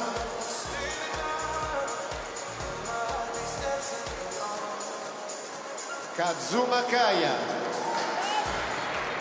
Once again, Kazuma Kaya. This is the last time that we're going to see him competing at these games, but what memories he has given us. Team gold, and the key performer in that team gold. The all-around gold, silver on the floor, bronze on the pommel horse. Can he have one last extra piece of luggage to take with him? He was the third strongest in qualifying, 14.45. He's got to rescue the overarch. He's very composed.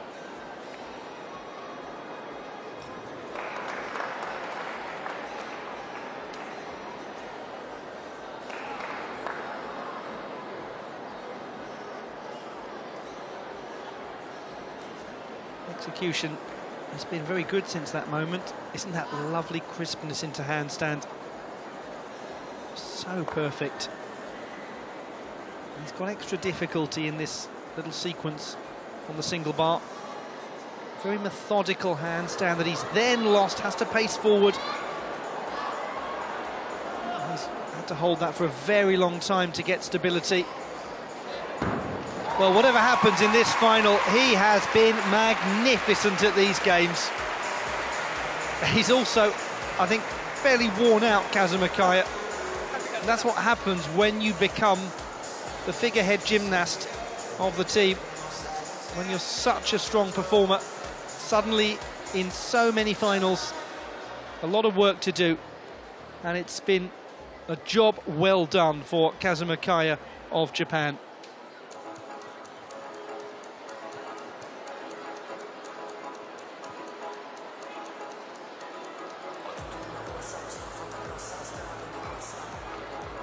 This bit of correction of the overarch, it's great composure and it's also great strength, because it's so easy in that kind of position.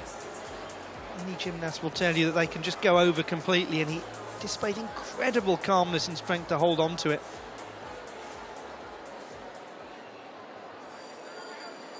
I think for him, whatever Kazumakaya does in this parallel bars competition, he's delivered in a big way. It won't be another gold.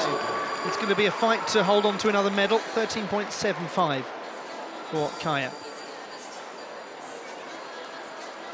Just to take a moment to give you an update on Marco Volter, the Swiss gymnast who had a difficult landing on his second vault in the first final of our session of competition. Volter has just been taken to a hospital to have some x-rays just to see if all is well. So they're just making sure that he is okay and that any diagnosis is performed appropriately and quickly. So that's a little update on the Swiss gymnast. Ahmed Under of Turkey, the second strongest in qualification.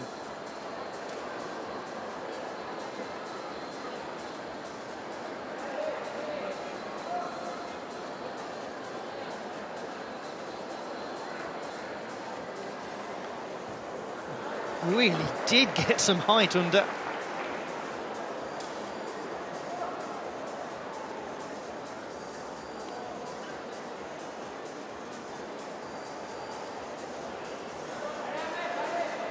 Superb handstand work. Nice dismount too. Young gymnast from Izmir. Took a gold in the parallel bars at the Mediterranean Games last year.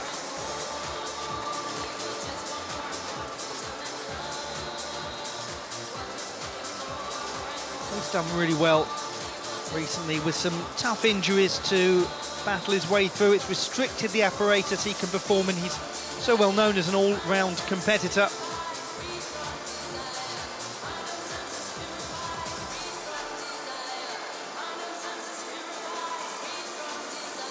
Got big continental honours when he took the silver in the horizontal bar in Minsk at the European Games. Wouldn't have missed this event for the world. Really determined to be here.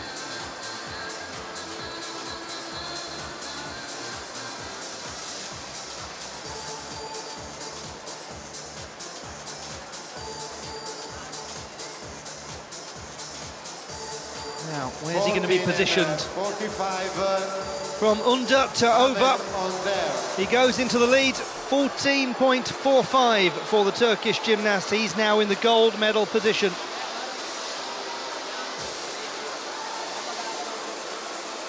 So it is Ahmed Under, Marco Sarajerio, Kazumakaya, 1, 2, 3 at the halfway mark of the competition. Kazakhstan, Milad Karimi.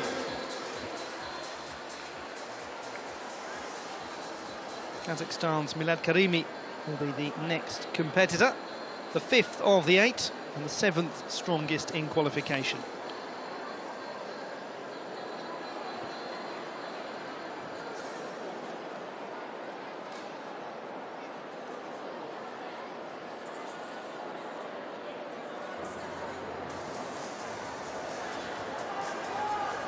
Milad Karimi was 7th in the floor final.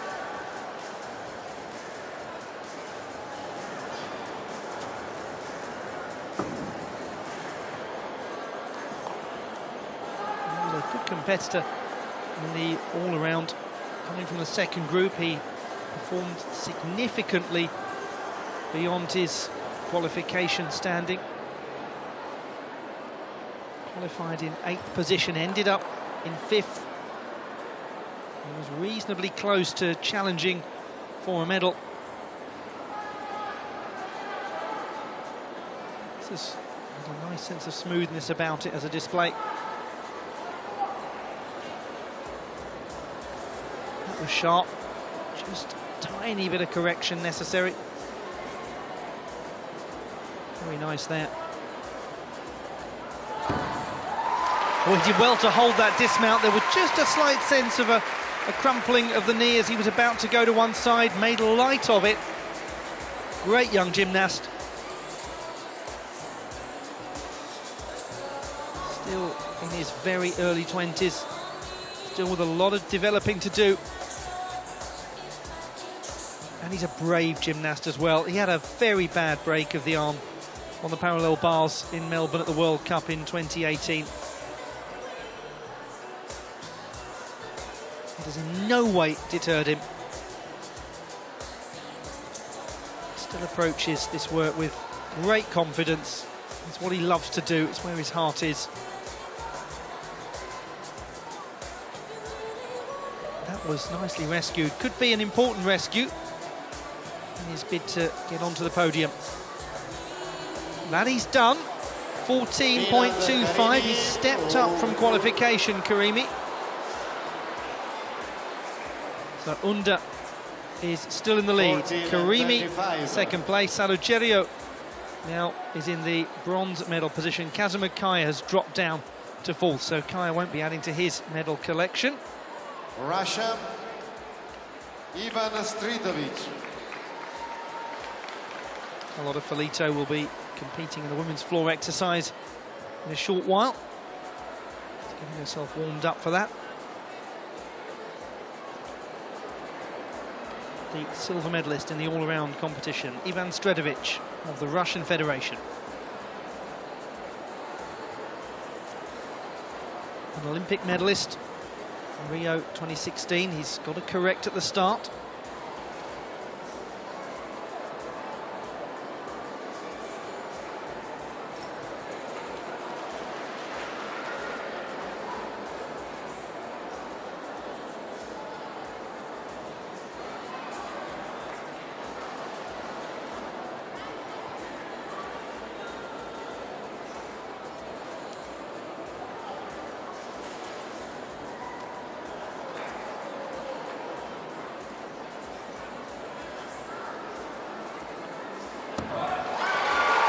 Very nice from Ivan Stridovic, a gymnast who has developed confidence enormously here at the Universiade. Really has. It's been a very positive year for Stridovic. 5th in the all-round at the Russian Championships to really get things moving. Competed at the European Championships in Poland. It was only his 2nd international appearance since the Olympic Games in Rio. And he's just gone on and developed since then. It was way back in 2013 that he was a gold medalist on the parallel bars at an event called the European Youth Olympic Festival. And he might well be taking another gold medal here. That's a really good score indeed for Stridovic. 14.8. He is in the gold medal position. Sarugerio has dropped down into 4th place. Onder is 2nd, Karimi is 3rd. Now it's over to Sarugerio's teammate Stefano Patron. Italia. Stefano Patron.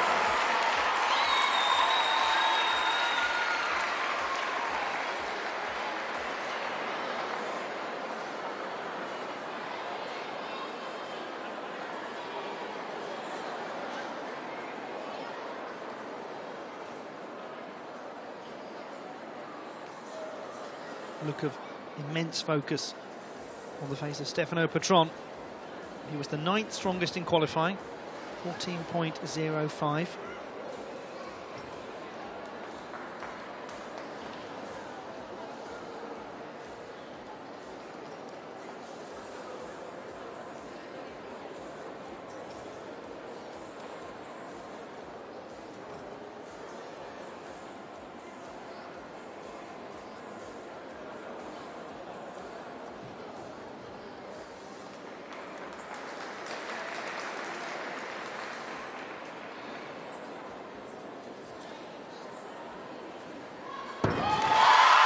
Well, that brings to a close what has been very impressive work from Stefano Patron. The final display that we will see from this young, promising home gymnast. And he has been so warmly received by the crowd in the Pala Vesuvio. I've loved watching him at work. Great things, events like these, because they give gymnasts like this, somebody who was such a highly regarded junior, the chance to shine and to maybe break through once more.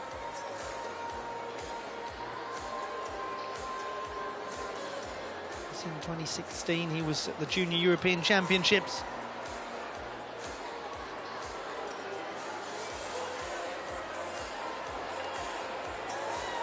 It's 14.05 exactly as he performed in qualification. So 5th position for him, just behind his teammate Sarugerio. So Stredovic is guaranteed a medal, Under is guaranteed a medal. Karimi waits on the top qualifier. Japan. Kakeru Tanegawa. Kakeru Tanegawa.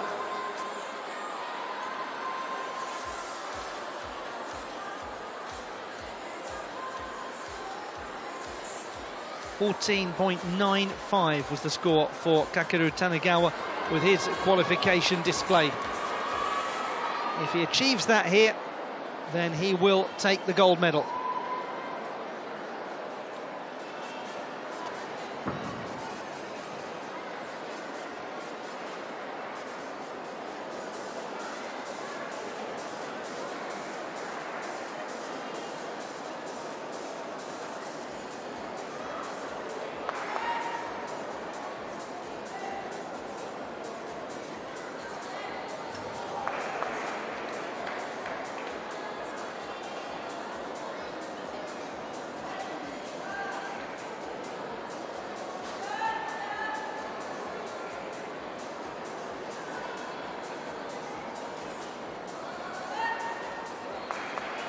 Really does get full travel down those bars.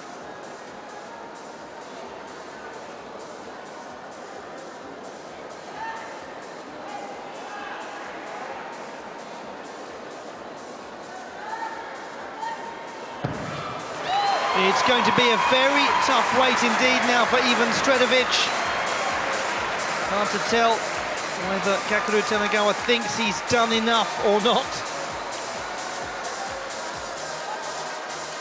They have just been so marvellous, the entire Japanese team at this competition, both men's and women's artistic gymnastics.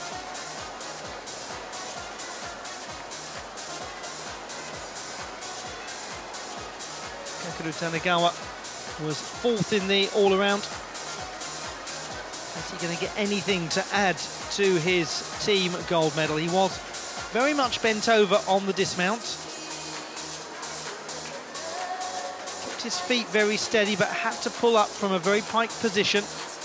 That could cost.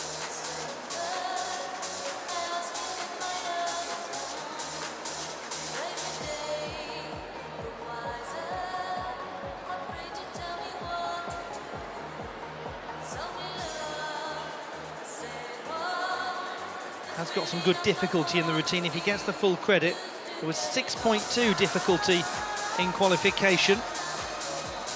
Leading gymnast Stretevich had a 5.9 difficulty. So it could be a little bit of help for Tanegawa as he waits with, I suspect, great nerves. This could be an extremely close finish, actually. Gymnasts waiting to take to the floor exercise.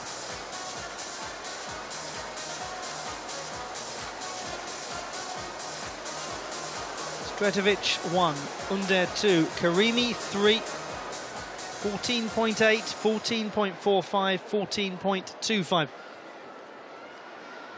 Suspect that Karimi will be feeling a touch on the anxious side about his place on the podium with this score still to come in.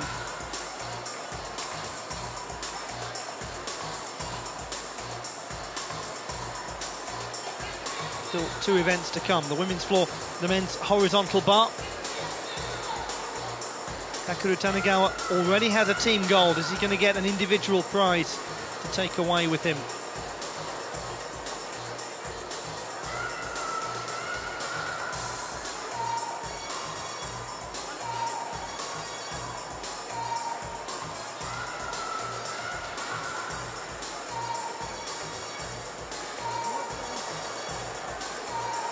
He is going to get a prize, but it's going to be a silver medal, 14.55 for Kakeru Tanegawa. And even Stretevich has won the competition. Tanegawa and Stretevich both on a 5.9 for difficulty. Stretevich, following his great success in the all-around competition, a silver medalist there, he triumphs here. The final standings in the men's parallel bars competition: a bronze for Turkey's Ahmet Under, a silver for Kakeru Tanegawa of Japan, the gold medal to Ivan Stretevich of the Russian Federation.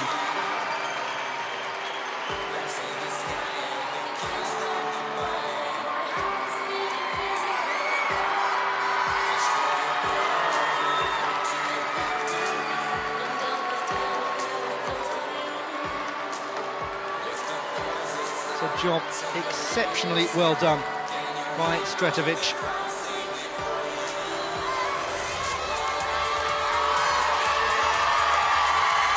Here come the gymnasts for the women's floor exercise.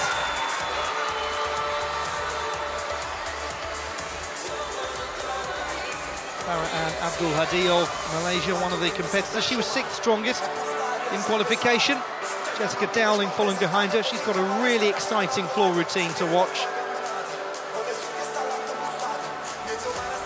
There actually is some really great creativity in these performances. They're most distinct.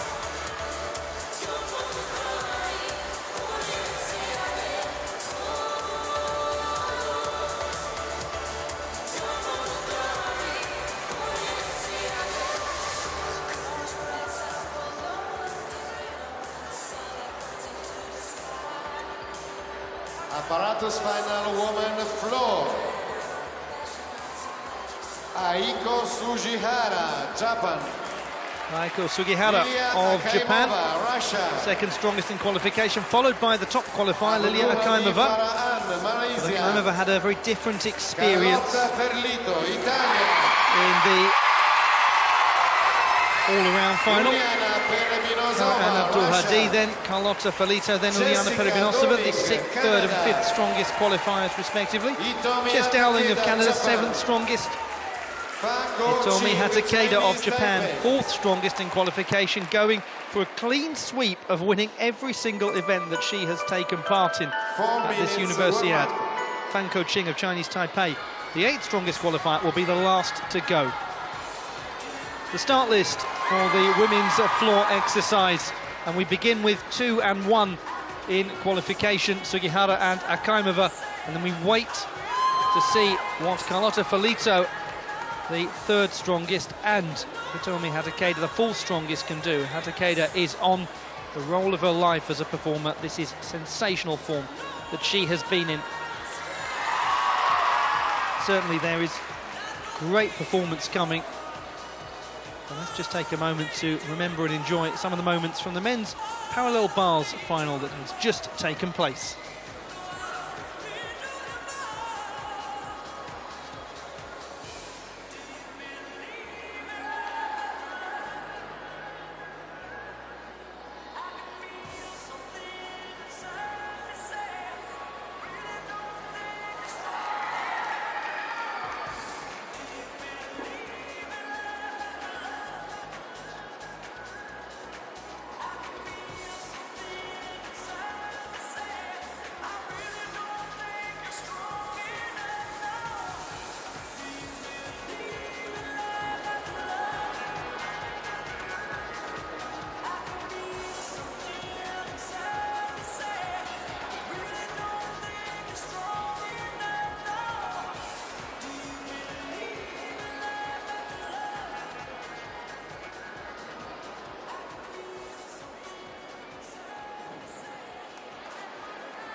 A touch of warm-up time for the gymnasts competing in the floor exercise.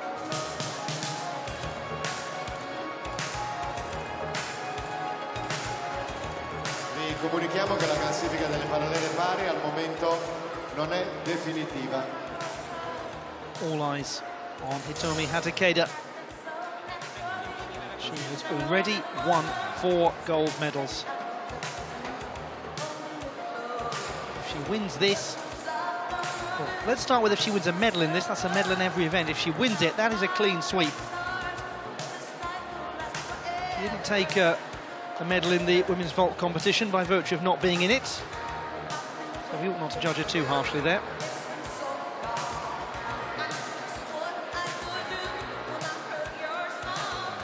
And Abdul Hadi has got a really exciting floor routine.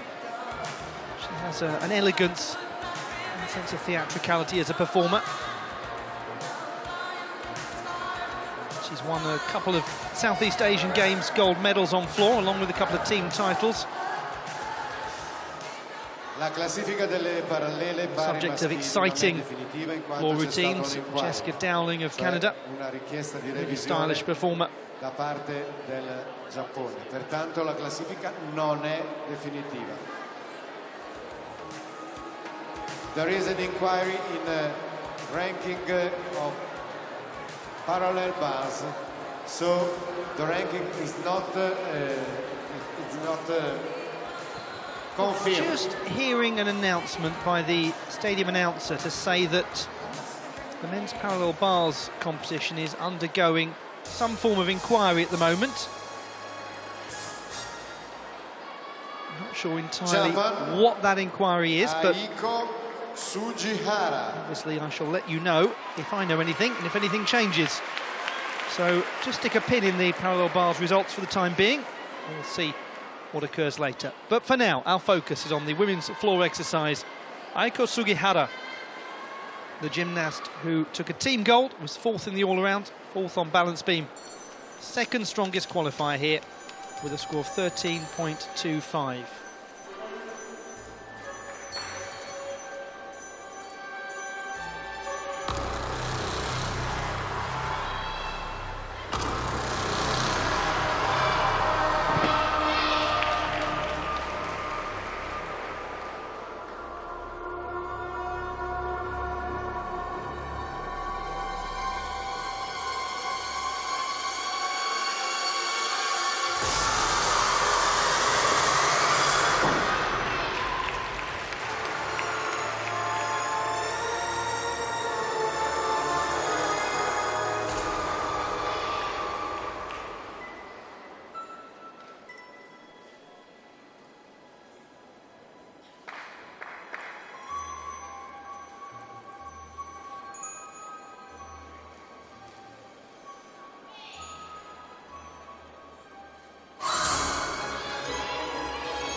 a quite mesmerising routine, isn't it, from Sugihara?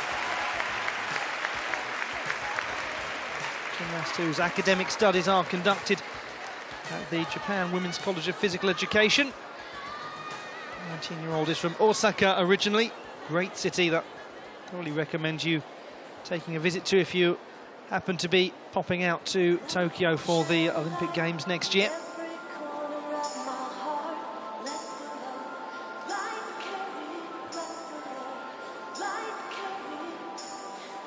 Just recently took a silver medal on the floor exercise at the All Japan Event Championships. It's full of character as a display.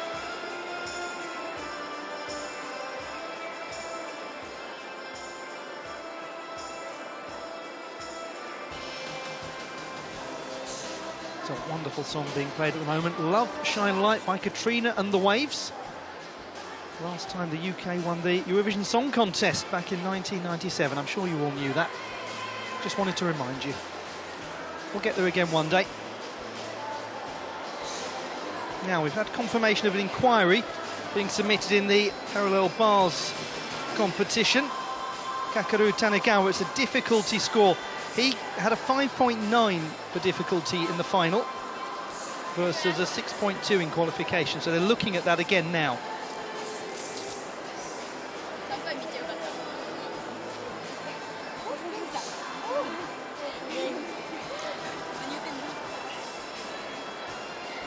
Inquiry, parallel bars accepted. Now, hang on a moment. I've just heard a noise there saying that the parallel bars inquiry has been accepted. Meanwhile, we'll have a score coming in for Sugihara in a little while. Oh, it's all very interesting. So, Kakeru Tanegawa, 14.85 is his score. His difficulty has been upgraded. And what that means is that Tanegawa has taken the gold over Stretovic. We'll come back to that in a while, to Lilia Akimova of the Russian Federation on floor. Top qualifier, but she did have some difficulties in the all-around competition yesterday.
Lilia Akimova of the Russian Federation.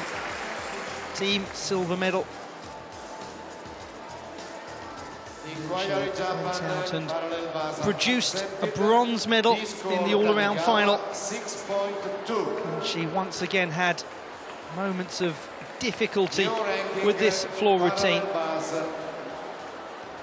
First place, Whatever the outcome of this particular final, she leaves with 3 medals at the very least from the Universiade. It's been a very good campaign for her.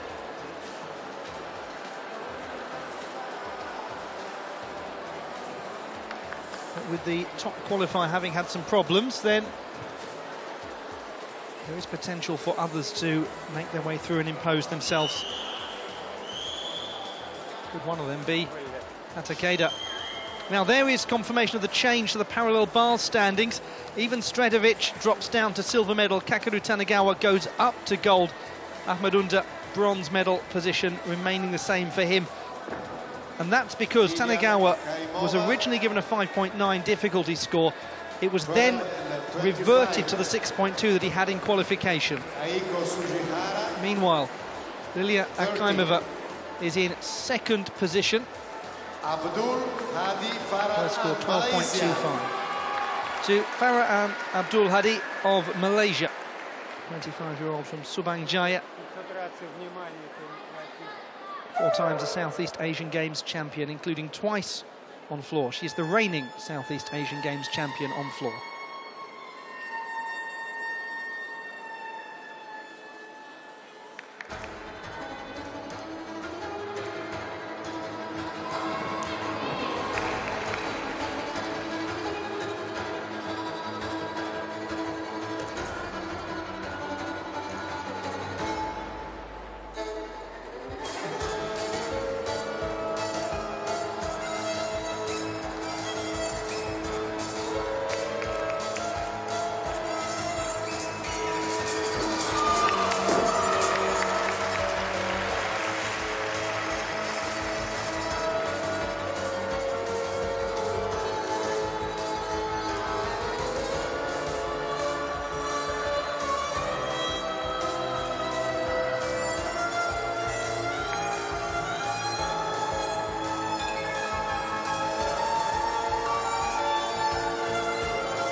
This event is about producing leaders, it's about producing role models.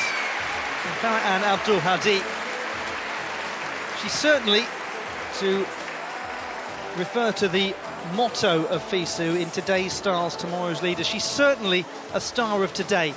That is clear from what she's accomplished in gymnastics at multi-sport games. But some years ago, she was criticised by some sources for her competition attire not being supposedly modest enough at the Southeast Asian Games. She responded rather wonderfully with the phrase, "Empty cans make the most noise." And as I said, this event is about today's stars and tomorrow's leaders. That's the behaviour of a leader of tomorrow. And she is a splendid role model for so very many.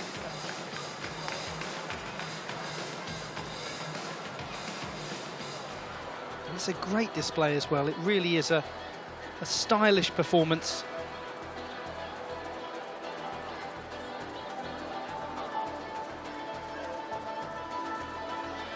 Really good to see her acquit herself as she intended to in this final. Will Carlotta Felito, who comes up next.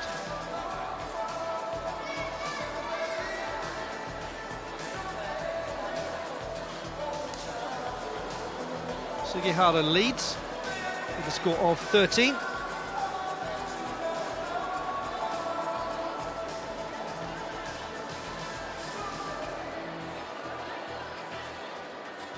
Where does the Malaysian gymnast place?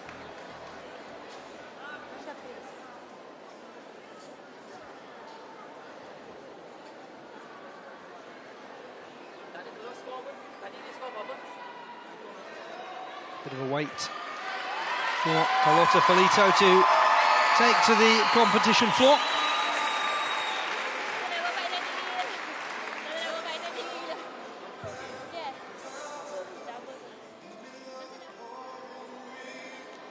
Felito, the third strongest in qualification.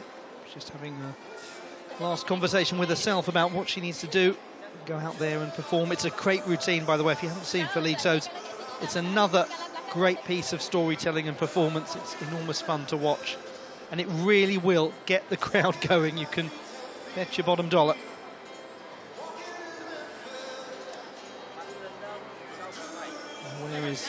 and Abdul Hadi going. 12.55 her score, exactly as in qualification. Down a fraction on difficulty, up on execution, a couple of tenths in either direction. So no change for her, she's in the silver medal position at the moment.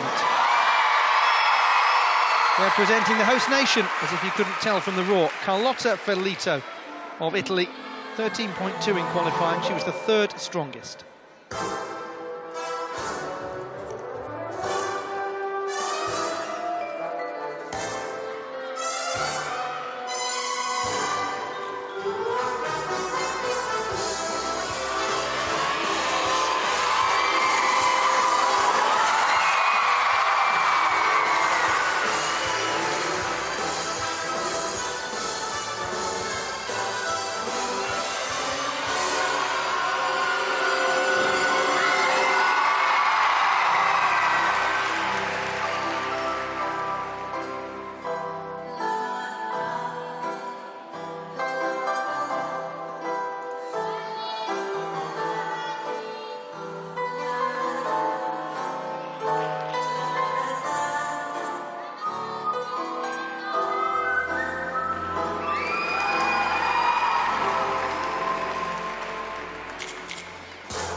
Oh, gymnastics, you do make us smile.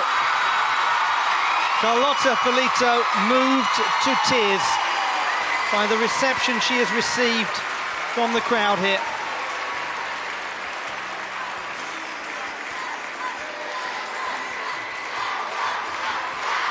I absolutely adore her.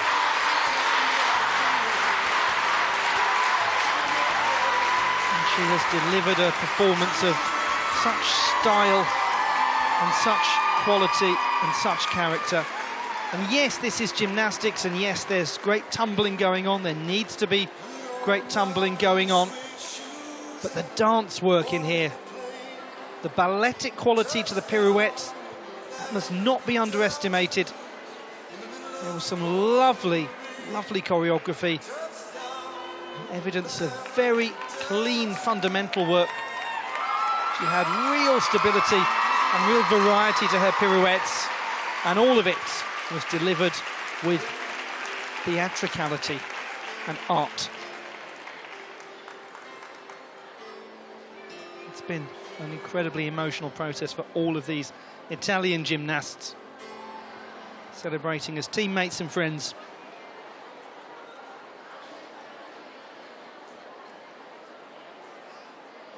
Coaches have done really well in keeping the emotions appropriately adjusted, not repressing them, but also keeping the team grounded when the crowd have been understandably really getting behind them.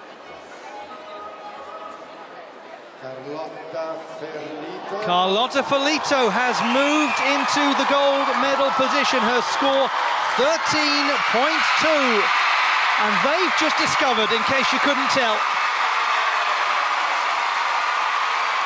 Napoli 2019 adores Carlotta Ferlito.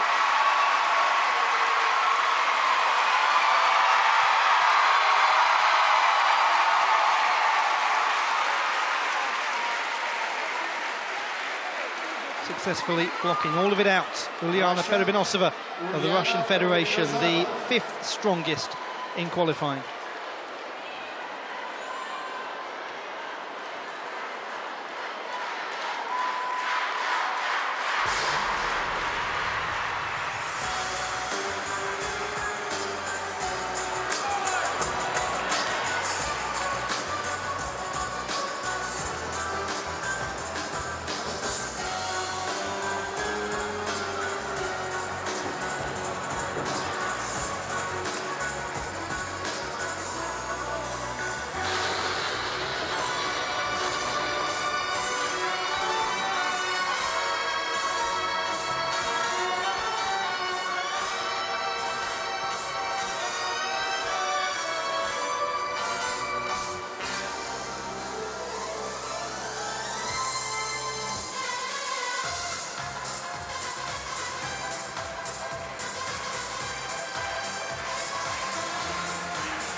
Uliana Perevinosova has been such a key part of the artistic gymnastics programme at these games. Had a really impressive all-around competition. Taking the silver medal behind Hitomi Hatakeda. She's gone on to add to her collection of honours. Yes, it didn't go according to plan in the uneven bars, but took a bronze on the balance beam. Where does she find herself positioned in the floor exercise?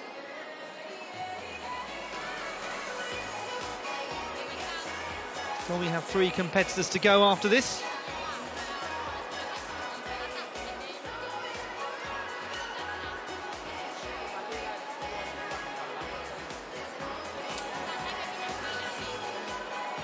Felito is in first place, Sugihara is in second position, Abdul Hadi is in third. I suspect for Carlotta Felito the end of this competition can't come quickly enough because it's going to be a very anxious wait. Still have got Hitomi Hatakeda to come. By the way, she seems to be winning quite a lot of stuff at the moment, in case you hadn't noticed.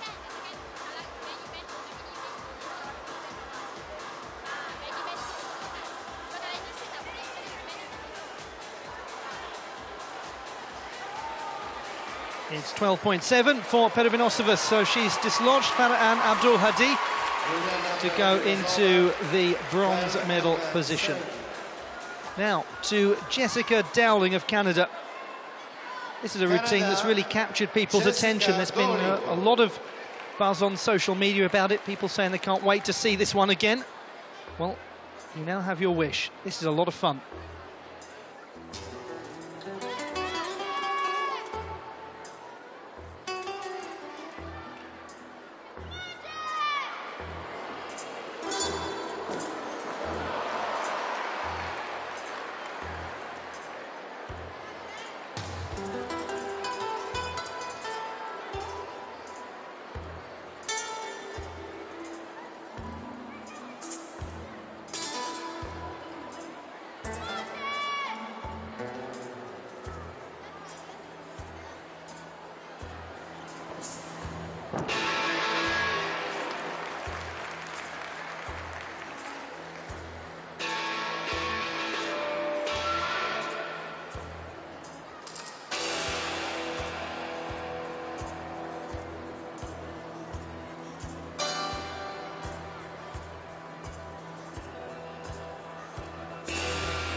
She was a lot more stable in the first tumbling pass than in the all-around competition. Went away and worked on that. Yes, she moved out of bounds for a penalty, but it won't be as costly. Dowling was the 7th strongest in qualification. But it really is an exciting routine to watch. It's got real presence to it.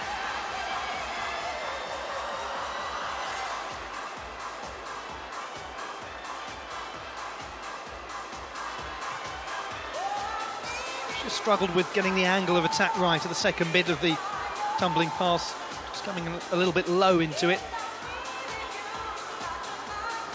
The rest of the work was really very good. She's another gymnast who can deliver a sense of choreography around all of the gymnastic elements. This is, after all, something where a relationship with the music is essential, and she does show that.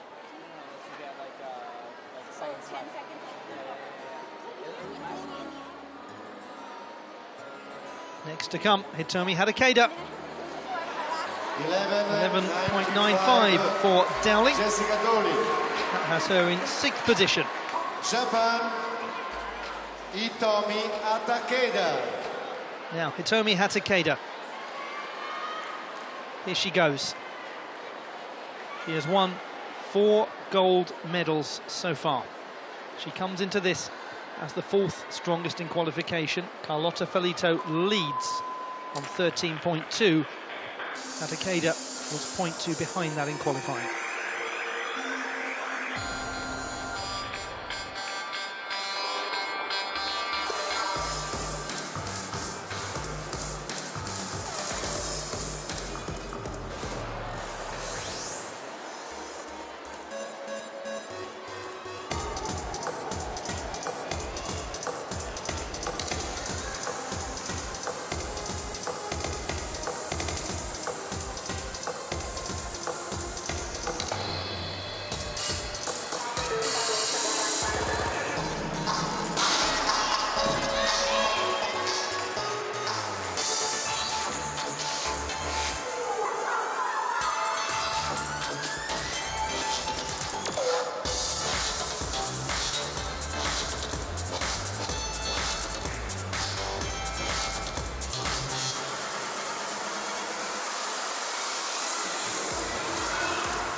Let us take many a moment to acknowledge what a sensational Universiade it's been for Hitomi Hatakeda.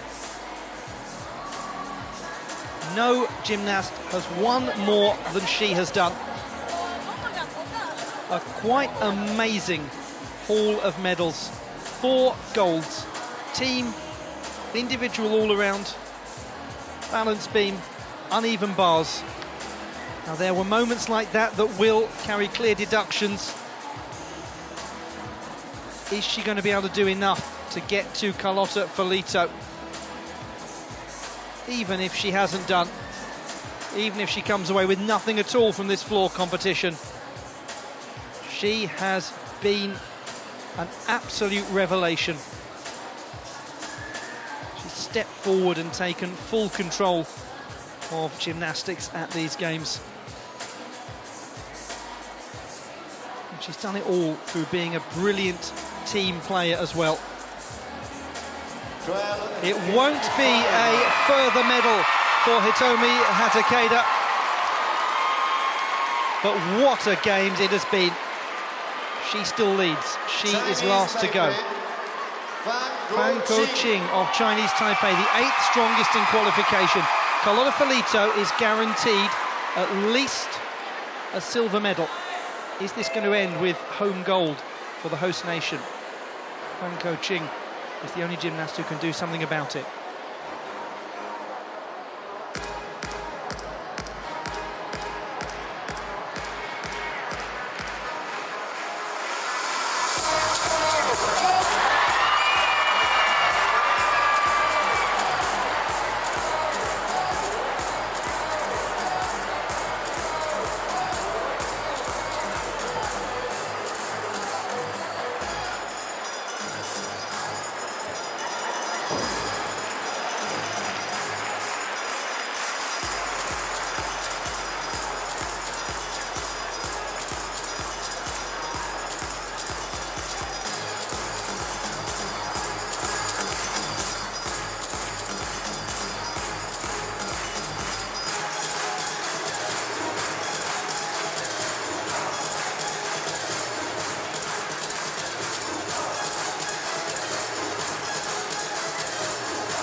Been really good to see Fan Ko-ching starting to emerge as a strong performer on the floor.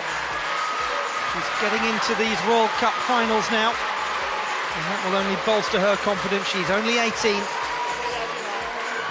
She's going to love this experience. There is a huge amount of noise and hubbub of excitement. It was an unfortunate moment for Fan Coaching in the first tumbling pass.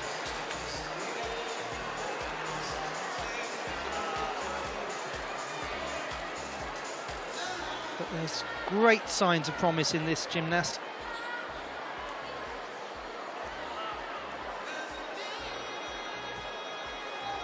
One would suspect it's not going to trouble the leaderboard because of that first moment.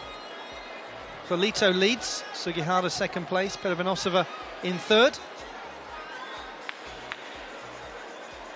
They're ready, they're waiting, they're convinced. And she is waiting and watching for this last score to come in. But deep down, I think everybody knows. And there is the confirmation, 11.8 the score for Fan Coaching. And it means that Carlotta Felito has taken the gold medal. She began the games. She lit the Universiade flame. Tonight, Carlotta Felito was the one on fire.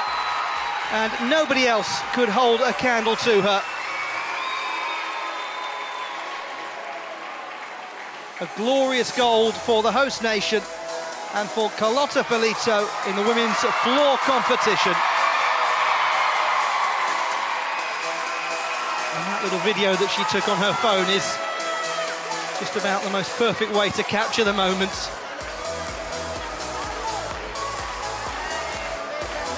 Teammates waiting to celebrate with her.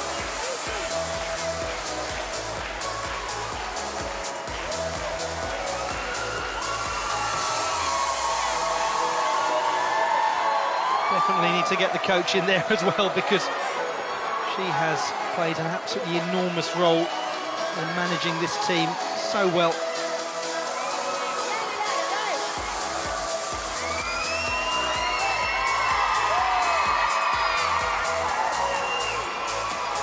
The flag will be flying a little more successfully in a short while. It'll be flying as the anthem of the International University Sports Federation is played. Will be flying for that gymnast there, Carlotta Felito. She first came to attention at the Youth Olympic Games in Singapore in 2010, the inaugural Youth Olympic Games. It's at the 30th Summer Universiade, but she has delighted her home fans and she has secured a brilliant gold medal. Felipe Ferreira, Brazil. Wataru Tanigawa.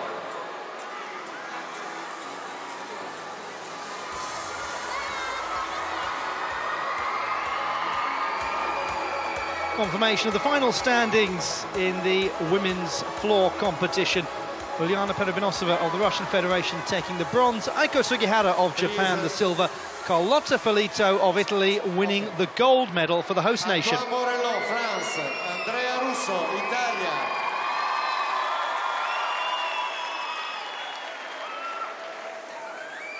Sbagliato.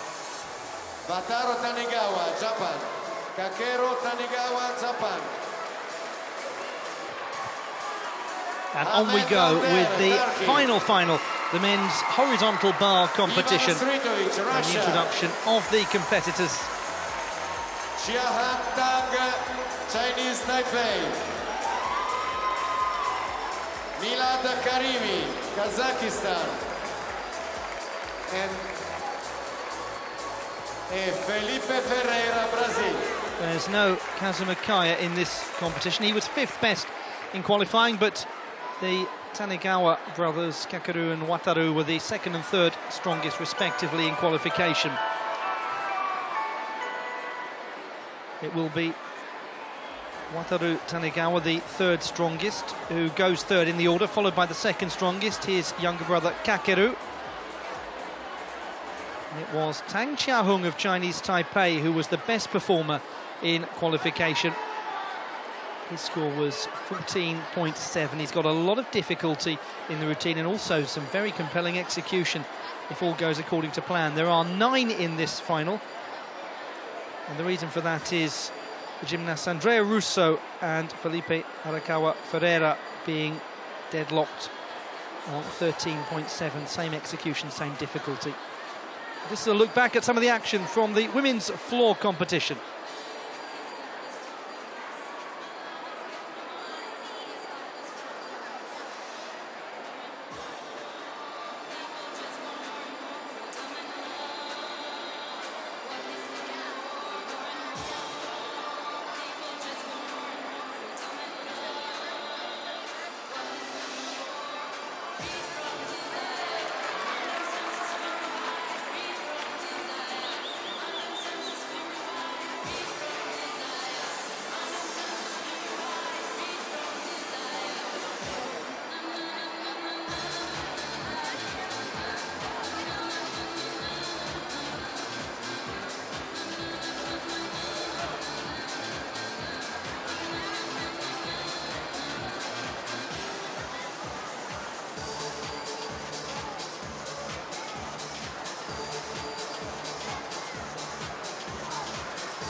Just one more apparatus final remains.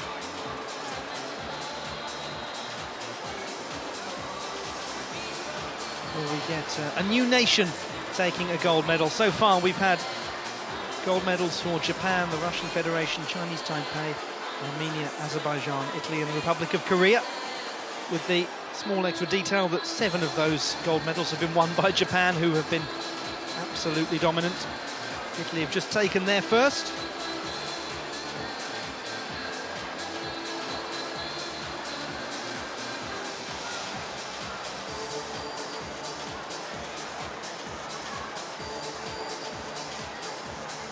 For even Stredovic, who comes into this as the 4th strongest qualifier, he will be probably a touch preoccupied, or will have been a touch preoccupied by the final standings in the parallel bars competition, where it looked as though he'd won the gold.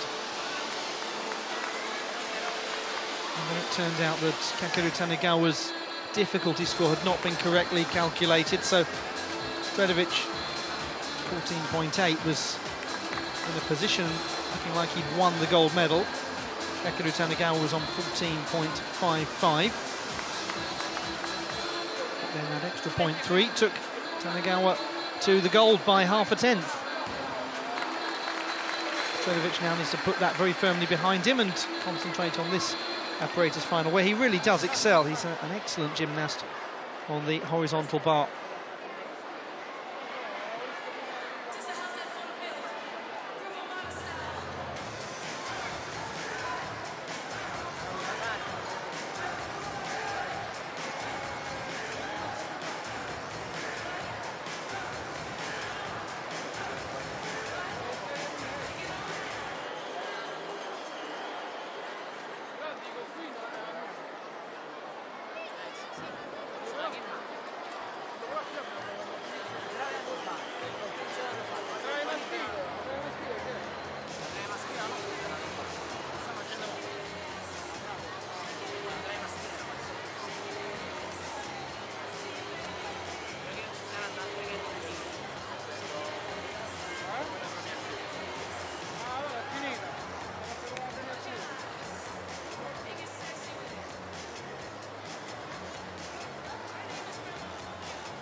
And so it is time to begin this men's horizontal bar final.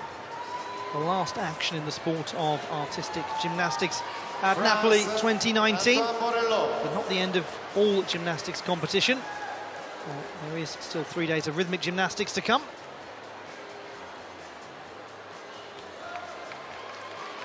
Antoine Borello of France.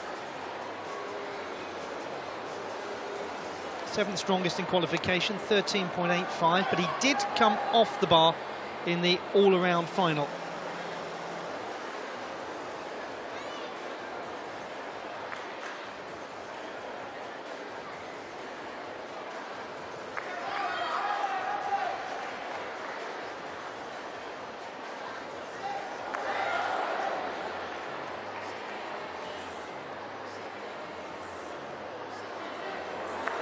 Judge these much better.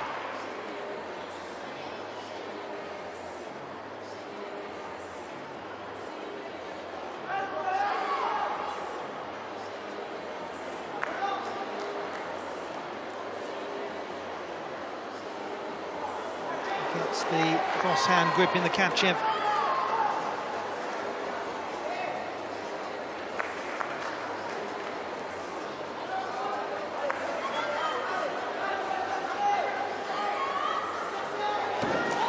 He delivered that very nicely.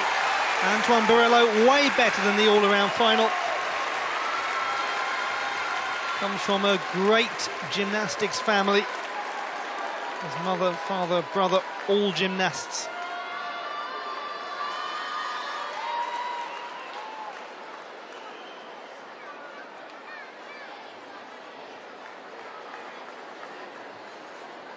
Certainly got height in the dismount.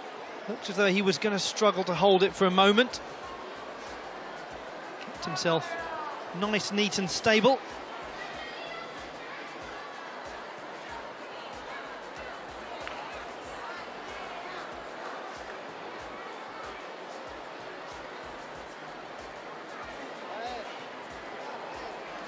Gymnast who's studying for a master's degree in physiotherapy.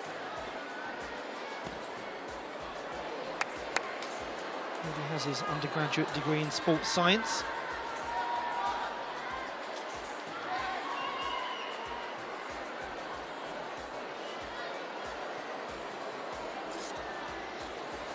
Just a reminder that we've got 9 gymnasts competing in this horizontal bar final. 13.75 for Borello. That's much more in line with what he did in qualification rather than the all-around. So he's down by just a 10th from his qualification mark.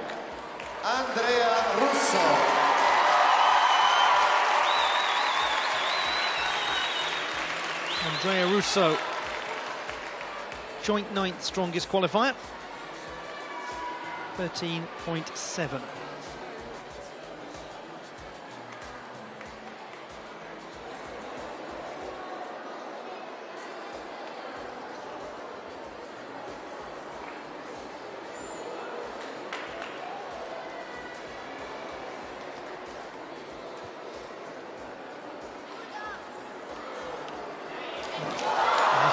So it's a really nice linking of the two Kachevs, and the bar just seemed to disappear for a moment. Looked as though he'd got that. First one into the second. There it was, gone again.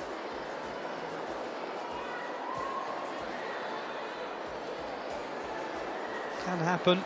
Gymnast seems to get a good contact on the grip and just isn't quite there.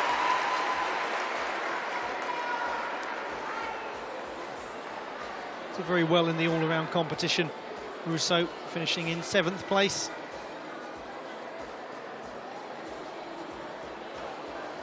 That's much more secure.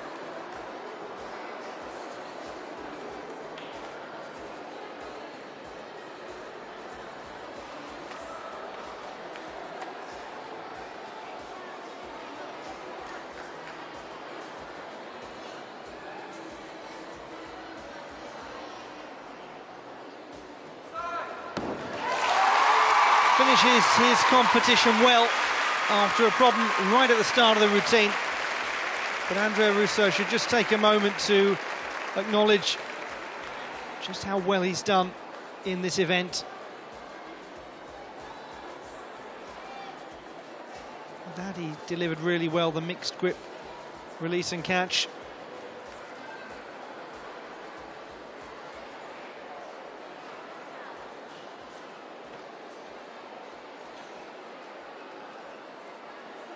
Just had a little bit of sideways movement on his dismount.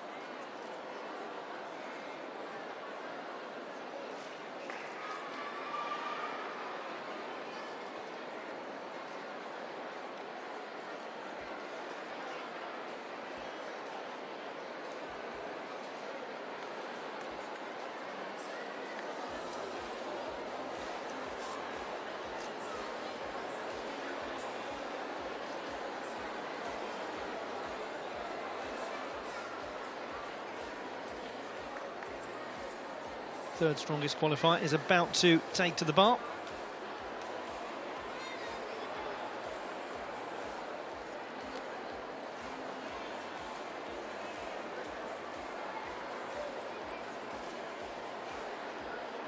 Antoine Barella, the only mark we've had so far, 13.75 for him. Russo will be some way shy of that because of that automatic one-mark deduction.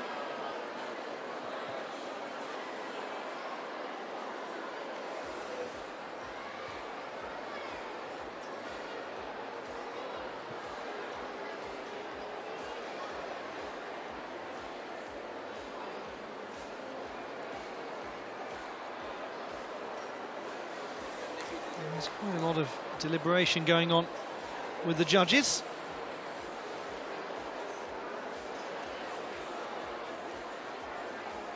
Gives him plenty of thinking time.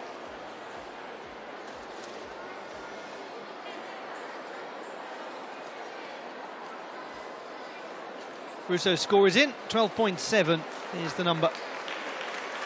He's in second place at the moment, but won't have aspirations of holding on to that.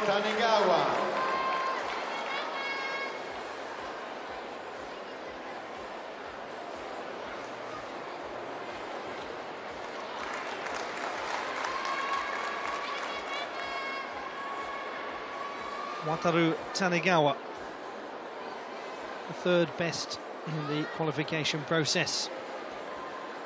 22-year-old from Funabashi.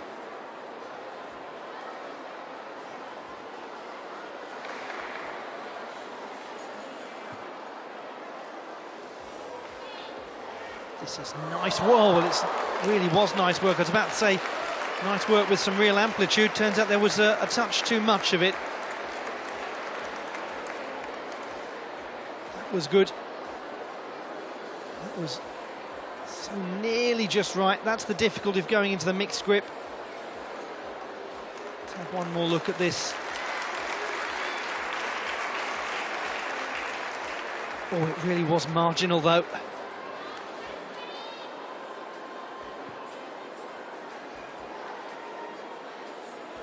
Did take a bronze medal on the horizontal bar back in 2017 when he was part of the gold medal winning Japanese team.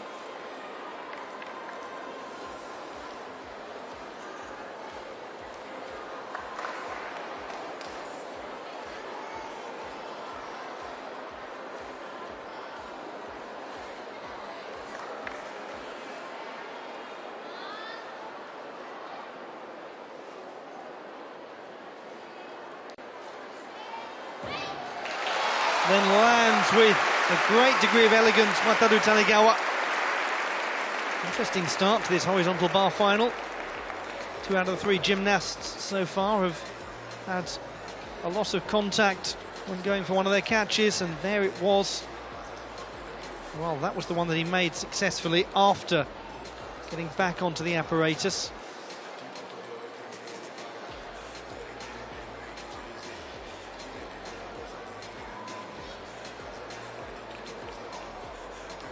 Really did dismount well. The form in the dismount's lovely.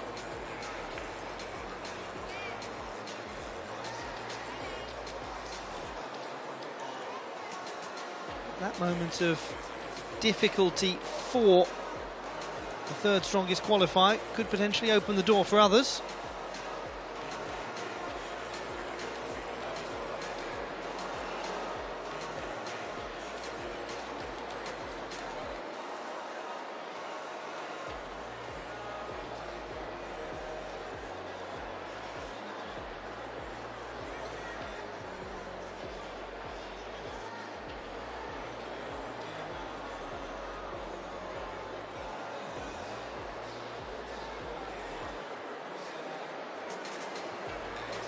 He was part of the team, Wataru Tanegawa, that won the World Championship bronze medal last year.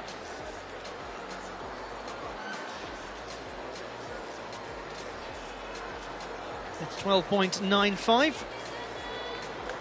That means it's second place for the time being, but it really is still anybody's final. Still, Antoine Borello of France is in the gold medal position. Now, what of Wataru's brother, Kakeru?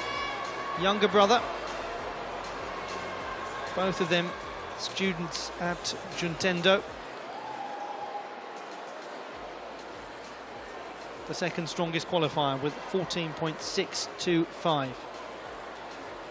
Yamawaki into the grip variation.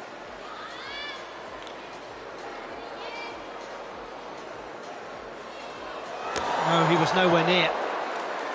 Well, it might just be that these Japanese gymnasts are starting to feel the exertions of what they've been through. Kakeru Tanegawa was in some pain right from early on in the competition because of a landing on the still rings, and that was a touch wayward. He rescued his landing nicely, best he possibly could, got himself back up quickly. Very difficult in a position like that where you're effectively spinning and spiralling towards the ground.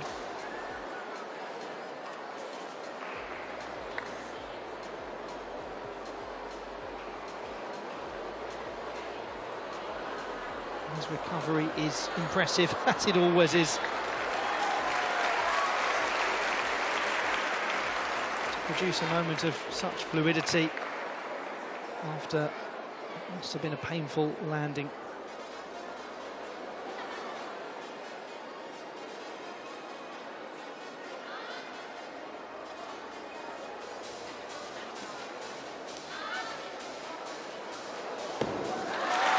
So it's not been the final for the Tanegawa brothers, this one.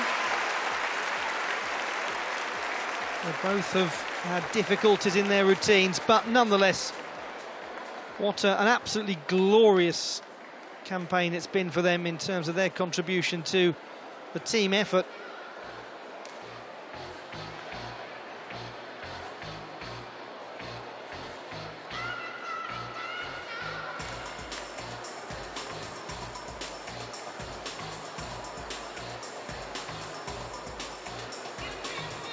Kakeru Tanegawa, he leaves these games a double gold medalist.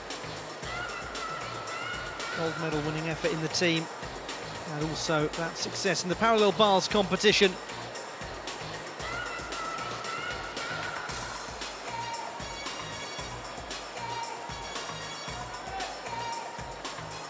They can be very, very pleased, everyone involved in the Japanese team, with what they've accomplished. Can't have it all. This has been great for them.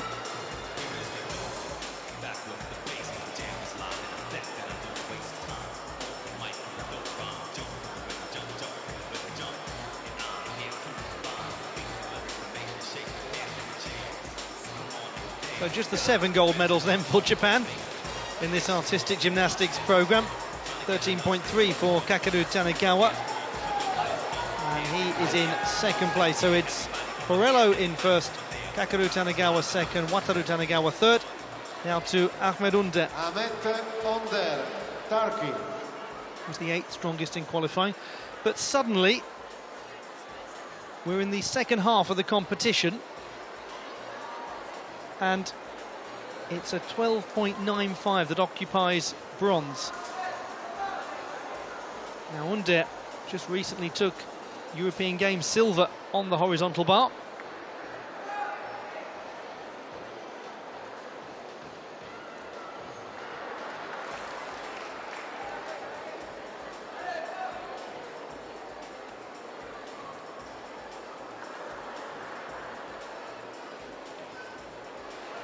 This is looking nice.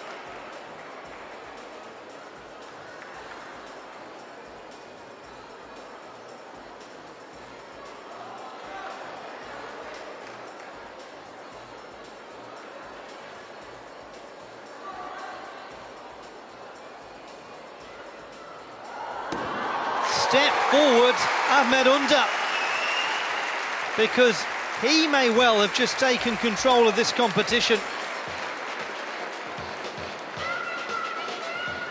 Gymnast before him having real struggles, not so the young man from Izmir.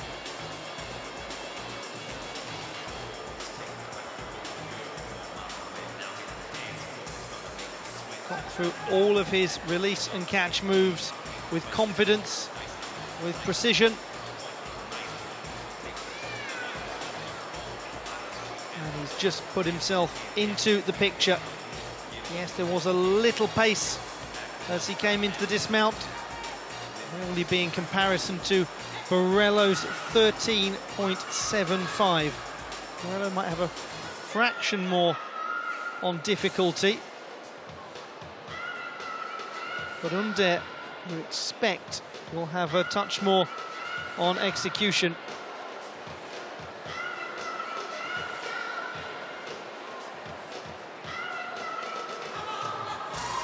Oh, not a touch more, a lot more. 8.55 for execution, a 14.25 for the gymnast from Turkey, and he has gone into the gold medal position. Under leads, Borello second place, Kakeru Tanagawa in third. The Olympic silver medalist Ivan Stretovic of the Russian Federation, the fourth strongest in qualifying.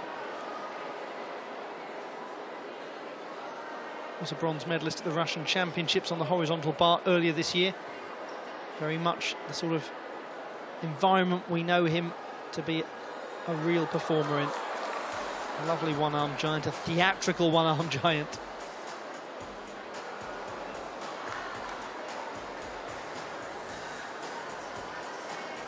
Does get nice amplitude on the Katchev into the pike. Katchev with the cross-hand grip.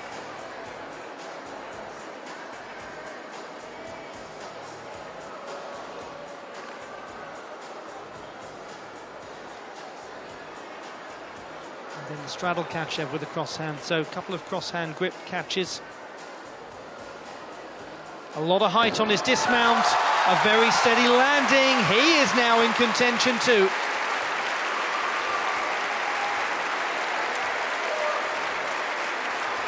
Now Ivan Stretovic, that's a great way to respond to that moment where the parallel bars medal just suddenly slipped away from him, or the gold medal slipped away from him. The bar was never in danger of slipping away from him.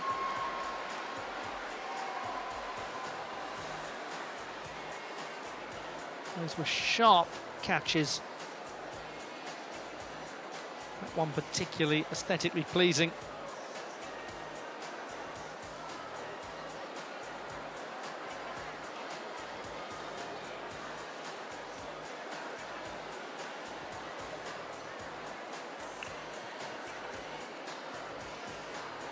Now, Stretovic and Under have the same score. If you look at Stretovic's qualification, 14.25, Under now 14.25. So Stretovic needs some form of advance. He might well get it from an execution standpoint. And possibly even a touch more difficulty in there. This is certainly going to be a very competitive score.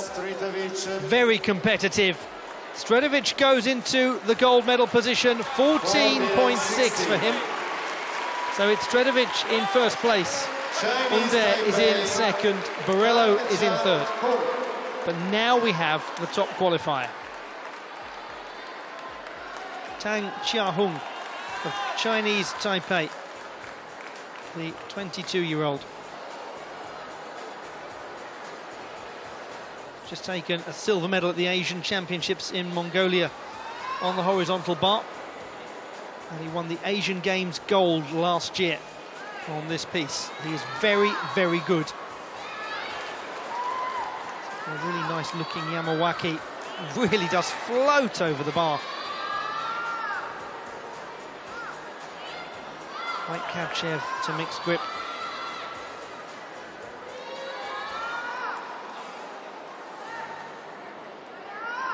Straddle Kavchev to mixed grip.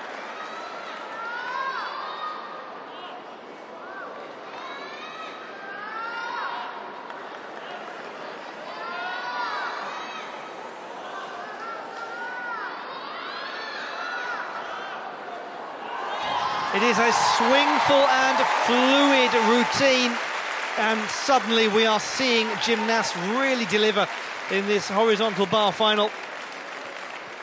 We've had a few routines of real quality back to back. It's going to need to be very strong in order to get ahead of Stretovic. That straight Kavchev, really nice.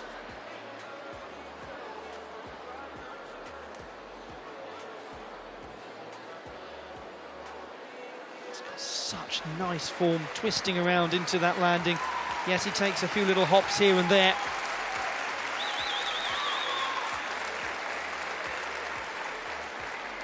That is really good work. Now, has he managed to add anything to his difficulty? Stretovic added 0.2. Tang was already slightly ahead of Stretovic in qualifying on difficulty. He had a 6 in qualification. 14.7 was his score. That will be good enough to go into the lead with one left. Can he match it? Can he improve upon it? He matches it. 14.7. Tang Xiaohong has gone into the gold medal position, and look at what it means.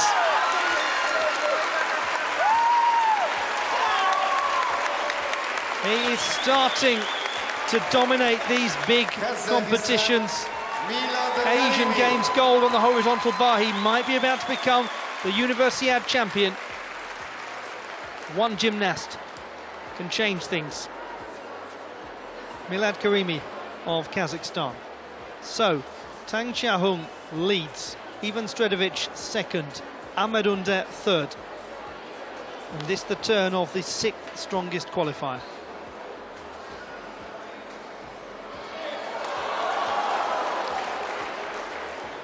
Has just so much power and controls the Kovac. And then that Coleman move. Kovac with the turn.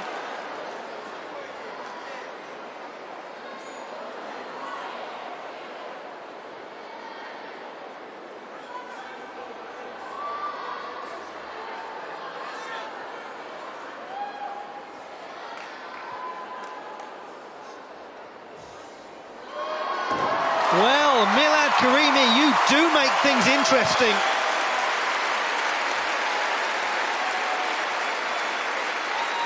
One more gymnast still to come. Felipe Arakawa Ferreira of Brazil. Milad Karimi, though, has produced something quite special. Really did get so much power into the Kovac. And then the Coleman after it.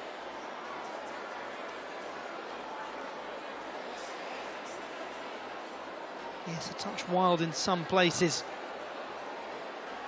But you've got to take your hat off to him. This is exciting. There's a lot of brave work going on in this routine.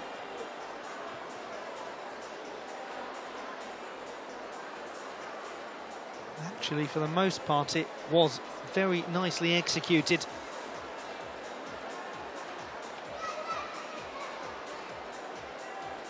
.25 is the mark needed for a medal. 14.6 for silver, 14.7 gold. That's assuming that he could win an execution tiebreaker. The last routine of this artistic gymnastics program is nearly upon us. It's a really good score for Milad Karimi. It's not quite enough to take the gold medal. 14.675, but he doesn't care because he's got a medal. He's guaranteed a bronze.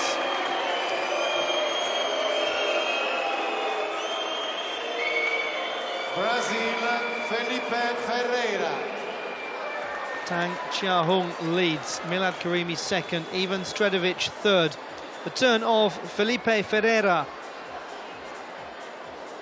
25-year-old from Minas Gerais.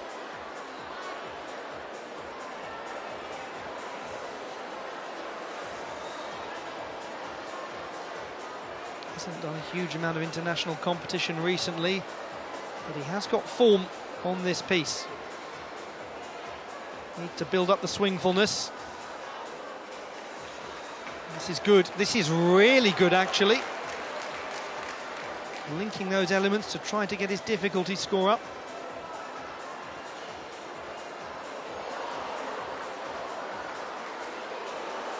That was pretty compelling close control until it all just went wrong right at the end. And that surely will take away his chances of securing at least the top prize. But he's given us great entertainment. Felipe Arakawa Ferreira. A really mesmerising conclusion to this horizontal bar final, and indeed to this artistic gymnastics programme at Napoli 2019.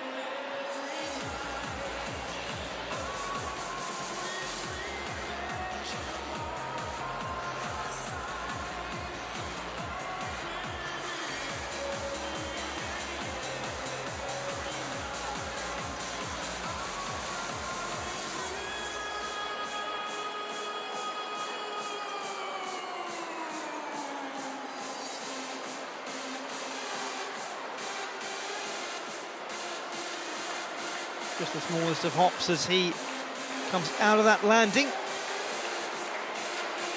Tang Chia-hung, Milad Karimi, Ivan Sredovic. 14.6 is the medal mark.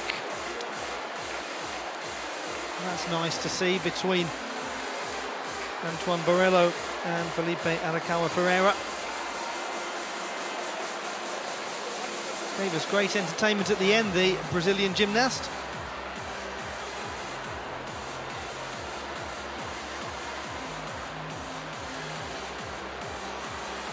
There, the gymnast who leads the way for this last score to come in. They're desperate, everyone, to get a picture with him, thinking this could be the moment to have him right near us when this score comes in. We could get a picture of him reacting to winning the gold medal. And Felipe Arakawa Ferreira is going to finish the competition in 6th place. As a result of that, it is a second gold medal of the artistic gymnastics program for Chinese Taipei. Tang Chia-hung doing what top qualifiers should do and winning the gold. Milad Karimi, a silver medal for him, the gymnast from Kazakhstan. He was very close, as indeed was Ivan Sredovic of the Russian Federation, who takes the bronze medal.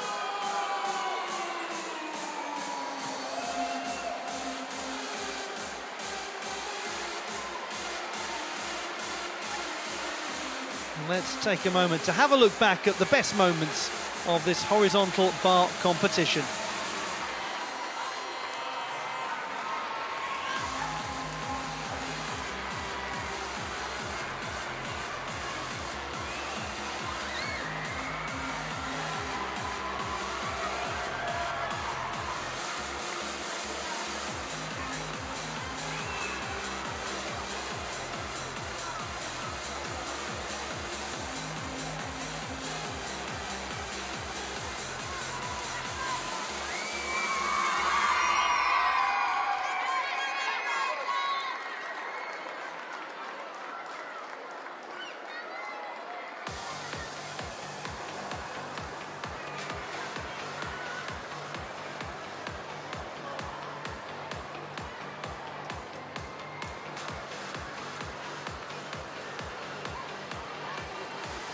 What an absolutely marvellous artistic gymnastics programme it has been at Napoli 2019. Incredible success for Japan.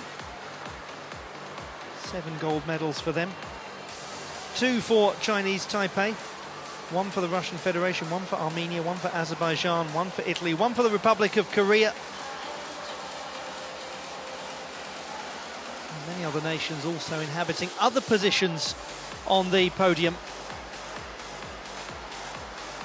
It really has been very much the competition for this extremely strong Japanese men's and women's squad. We've had a lot of great moments along the way. And it's been a wonderful day of 10 apparatus finals, packed action in front of a very enthusiastic crowd here in the Pala Vesuvio. They were obviously ecstatic by the victory of Carlotta Felito in the women's floor exercise.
Ladies and gentlemen, the medal awarding ceremony for the final Apparatus Artistic Gymnastics, men and women.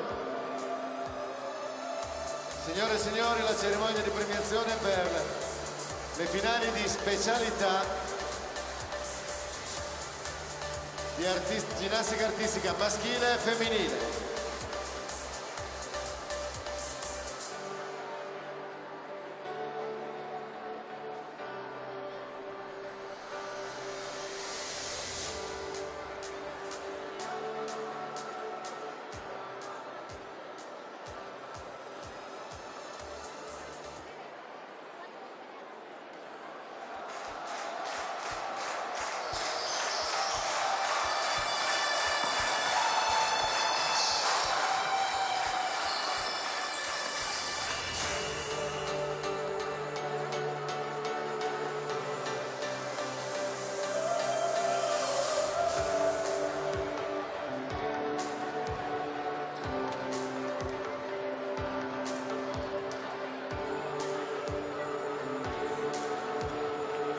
It's now time for the victory ceremony in the men's vault competition as part of the artistic gymnastics program at Napoli 2019. Now going to begin the awarding of the medal.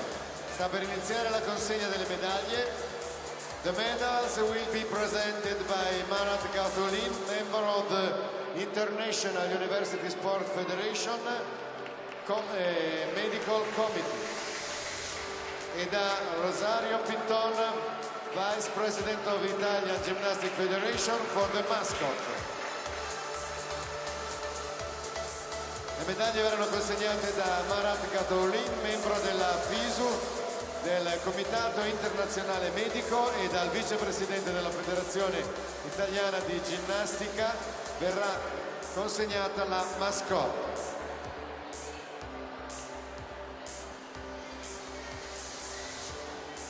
Bronze medal, third place and bronze medal Luis Porto, Brazil. When Luis Porto landed his second vault, he knew he was in the picture. That's how good a display it was. And he was absolutely right. Great display from the 22-year-old. He is from Porto Alegre, or the Joyful Harbour in Rio Grande do Sul. And he's got plenty of joy to take back with him to his hometown. Bronze medalist at the Universiade. Second place and silver medalist, Yaor Sharamko, Bielorussia. This is a moment that Igor Sharamkov really has earned, because he's been close on so many occasions, including at the European Championships, where it seemed for a moment that he had won a bronze medal. Well, he's gone further here at the Universiade. The 20-year-old has got himself the silver. Han-Sol Kim, Korea. There have been plenty of banners flying for the Korea National Sport University across this artistic gymnastics competition, and they'll fly really high now because one of theirs has taken a gold medal at the Universiade, Kim Han-Sol of the Republic of Korea.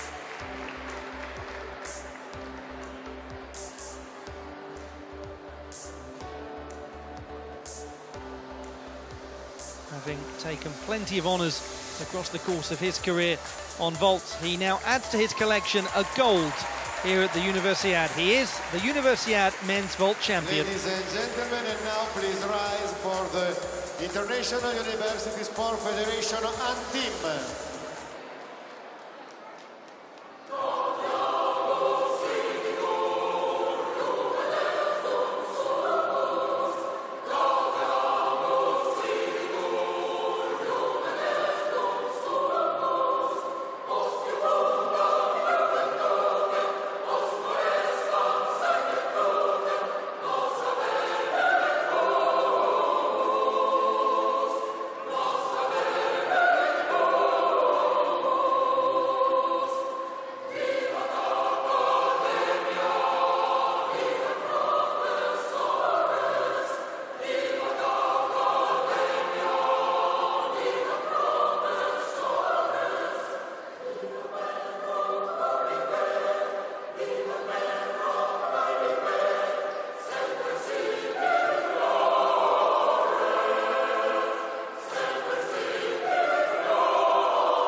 And now it's time for pictures. Diamo spazio alle foto.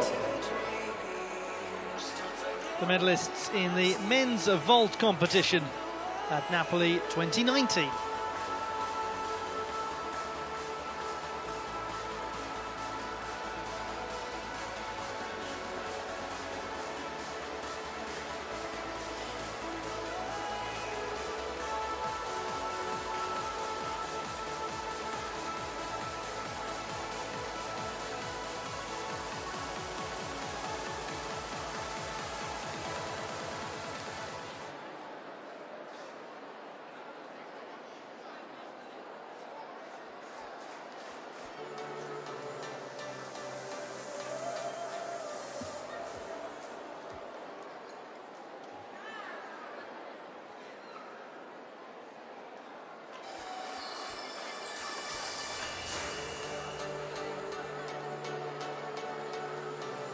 Medal awarding ceremony for Apparatus final balance beam woman.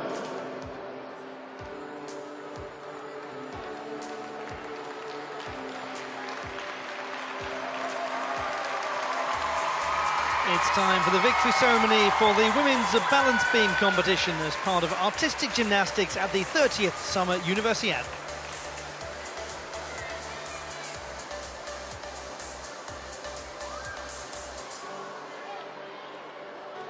We are now going to begin the awarding of the medals. Sta per iniziare la consegna delle medaglie. The medals will be presented by Ilan Kowalski, Gender Equality Committee member of International University Sport Federation, and the mascot will be presented by Rosario Pitton, Vice President of Italian Gymnastic Federation. Le medaglie verranno consegnate da Ilan Kowalski e la mascotte da Rosario Pitton. Third place and bronze medalist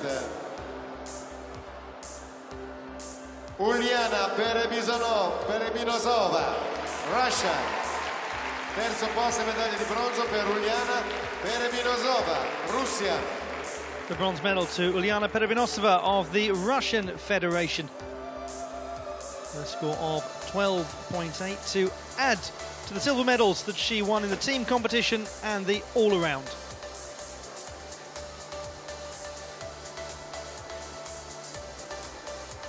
The bronze medalist Uliana Perebinosova of the Russian Federation.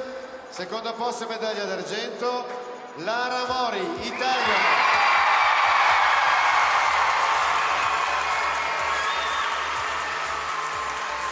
It's a very emotional moment for Lara Mori, having taken a bronze in the team competition. She comes out on the balance beam where she was so crucial in that team competition to deliver a silver medal with a very composed performance in a bit of a pressure cooker environment. First place and gold medalist, primo posto e medaglia d'oro. Silver medal to Lara Mori of Italy. But when we talk about these games, it obviously will begin with Hitomi Hatakeda.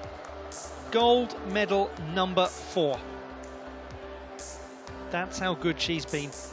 Team gold. All-around gold. Uneven bars gold. Balance beam gold. Quite simply, the best in artistic gymnastics at these games. The top performer and the standard setter.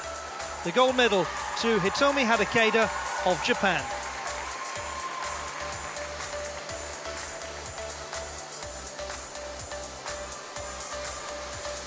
And now, International University Sports Federation and team.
It's time for pictures, diamo spazio alle foto.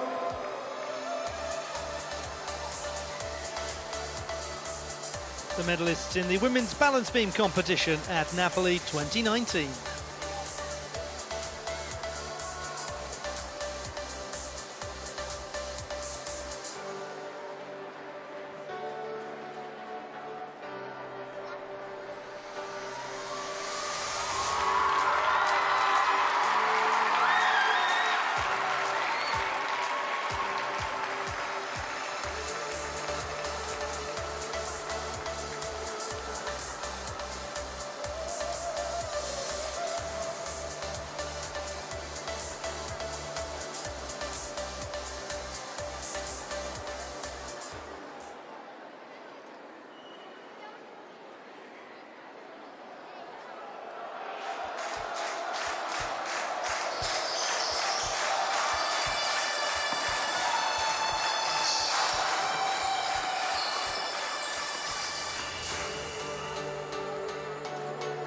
medal awarding ceremony for parallel bars, artistic gymnastics, men.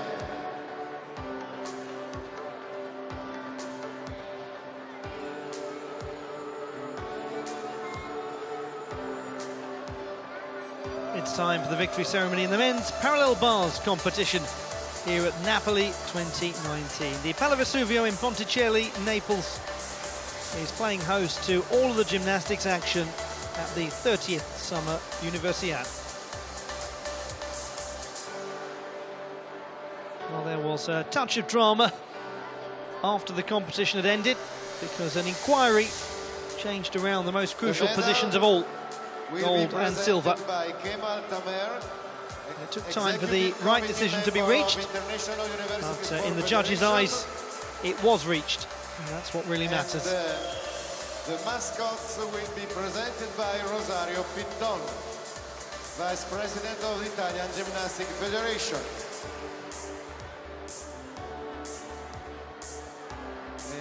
Le medaglie saranno consegnate da Kemal Tamer, membro del comitato esecutivo della Federazione Internazionale di Sport Universitari, mentre la mascotte sarà consegnata dal vicepresidente della Federazione Ginnastica d'Italia, Rosario Pitton.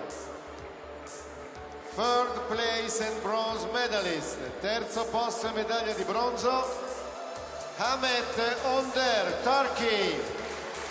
Considering the injury that Ahmed Onda has been working through, he keeps winning medals, which is just remarkable. He's making the best out of a bad situation. He's had to change his training regime. He's had to refocus his attentions on certain apparatuses. And it's worked rather well, hasn't it?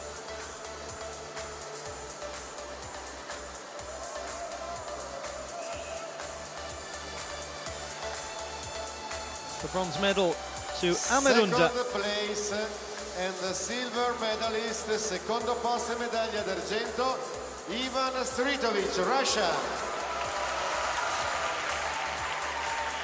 Ivan Stritovic of the Russian Federation thought for a while that he had actually taken the gold medal. His display of 14.8 was almost good enough, but after the inquiry, the difficulty score was put in, then the positions were reversed between first and second place. Stritovic nonetheless delivering an excellent performance. First place and the gold medalist, primo posto e Ivan medaglia Stritovic, the d'oro, silver medalist. Kakeru Tanigawa, Japan. Japan's Kakeru Tanigawa gets his gold medal. He came in as the top qualifier and delivered a really good display. His difficulty score upgraded his total score, going from 14.55 to 14.85, and meaning that he is the Universiade champion.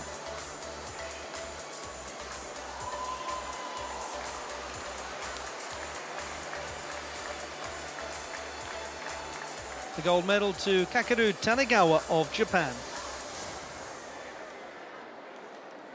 Ladies and gentlemen, International University Sports Federation and team.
the medalists in the men's parallel bars competition at Napoli 2019.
Medal awarding ceremony for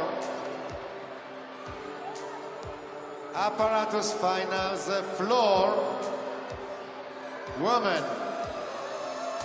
Cerimonia di premiazione per la specialità corpo libero artistica femminile.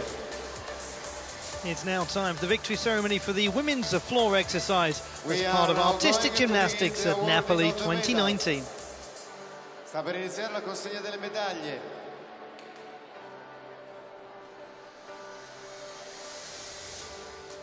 The medals will be presented by Artur Mikevic, the Technical Delegate Artistic Gymnastics of International Gymnastics Federation.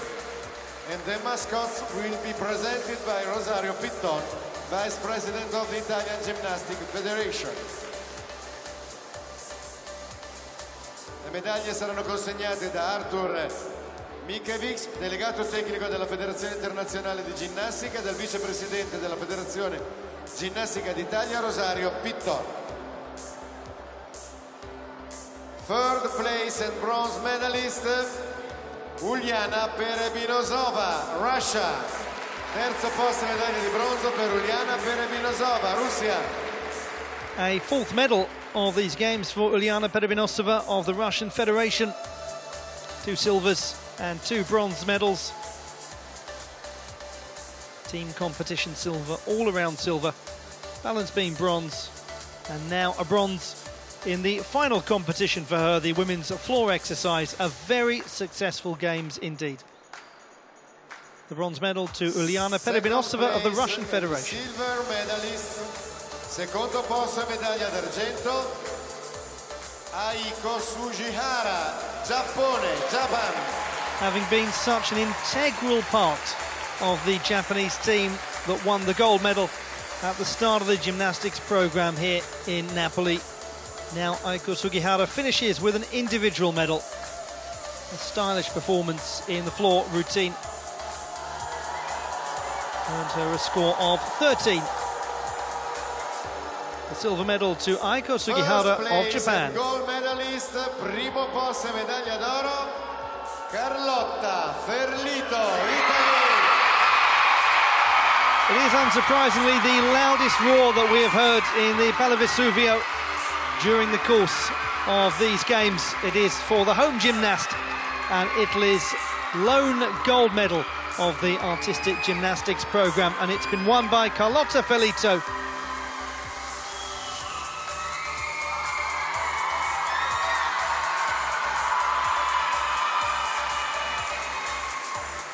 The gymnast who was involved in the opening ceremony has brought a great moment of joy to the crowd here at the Pala Vesuvio. The gold medal and the Universiade champion Carlotta Felito of Italy.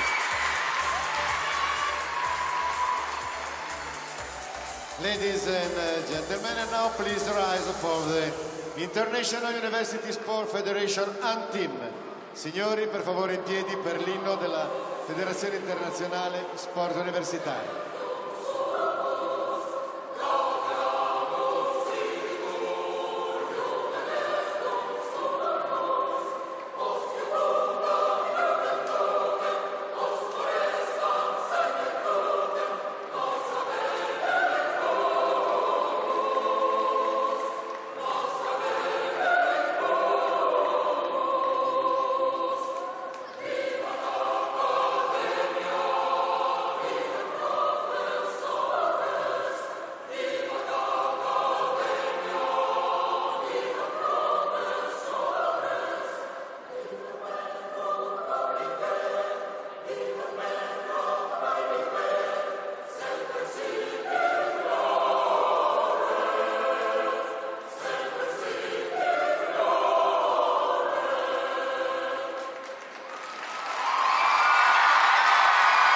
The emotion bubbling away beneath the surface for Carlotta Felito.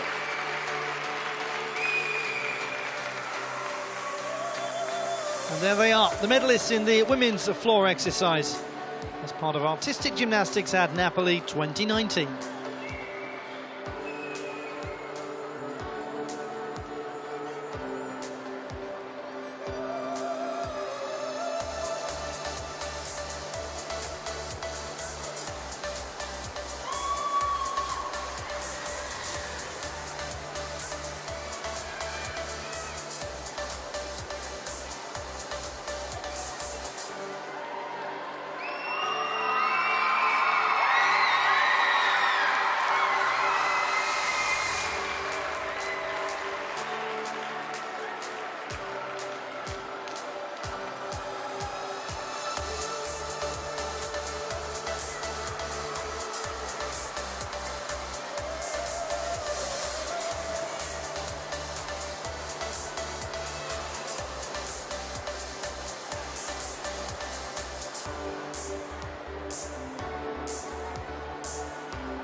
Medal awarding ceremony for horizontal bar men.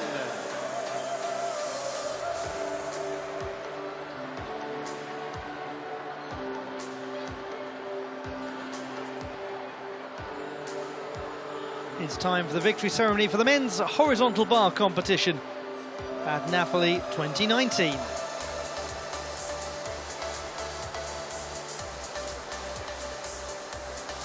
We are now going to begin the awarding of the medals. Sta per iniziare la consegna delle medaglie. Le medaglie saranno consegnate. The medals will be presented by Tai Chen, Executive Committee Member of International University Sports Federation. And the mascots will be presented by Holger Albrecht, Technical Delegate, International University Sport Federation, Artistic Gymnastics.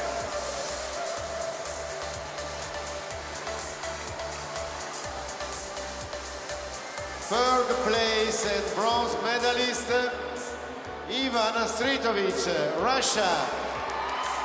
Another medal for Ivan Stritovic of the Russian Federation, who's had a highly successful Universiade.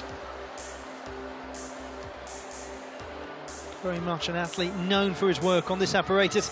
He increased his score from qualification by almost 4/10, and it was enough to earn him a place on the podium.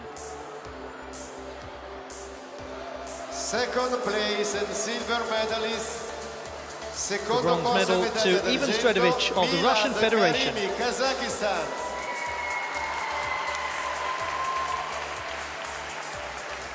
Milad Karimi of Kazakhstan has been working away just slightly below the surface, threatening to get onto a Universiade podium.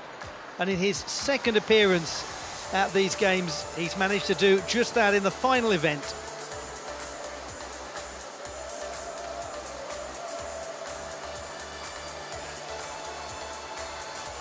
Score of 14.675, the gymnast from Kazakhstan.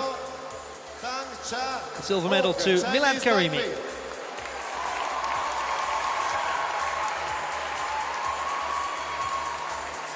Such a thrilling gymnast, such a thrilling performance. A score of 14.7 in this very close final, winning the gold by just shy of a 300th margin. That's how close it was. And that's why he is one of the best at doing this.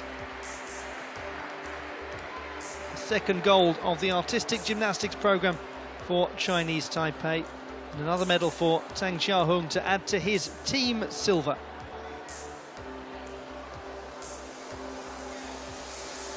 The Universiade champion, Tang Xiaohong of Chinese Taipei.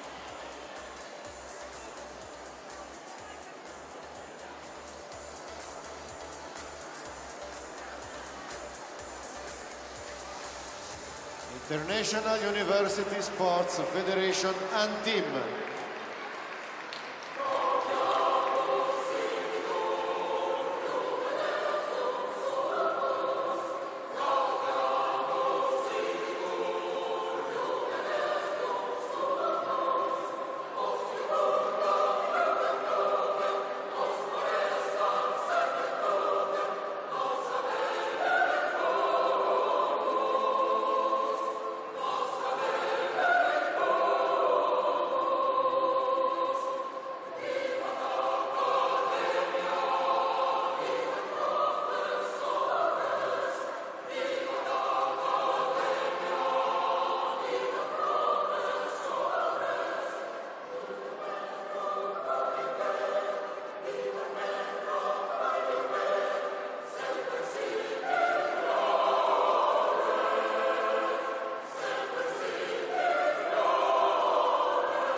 And now it's time for pictures. Diamo spazio. The medalists in the men's horizontal bar competition at Napoli 2019.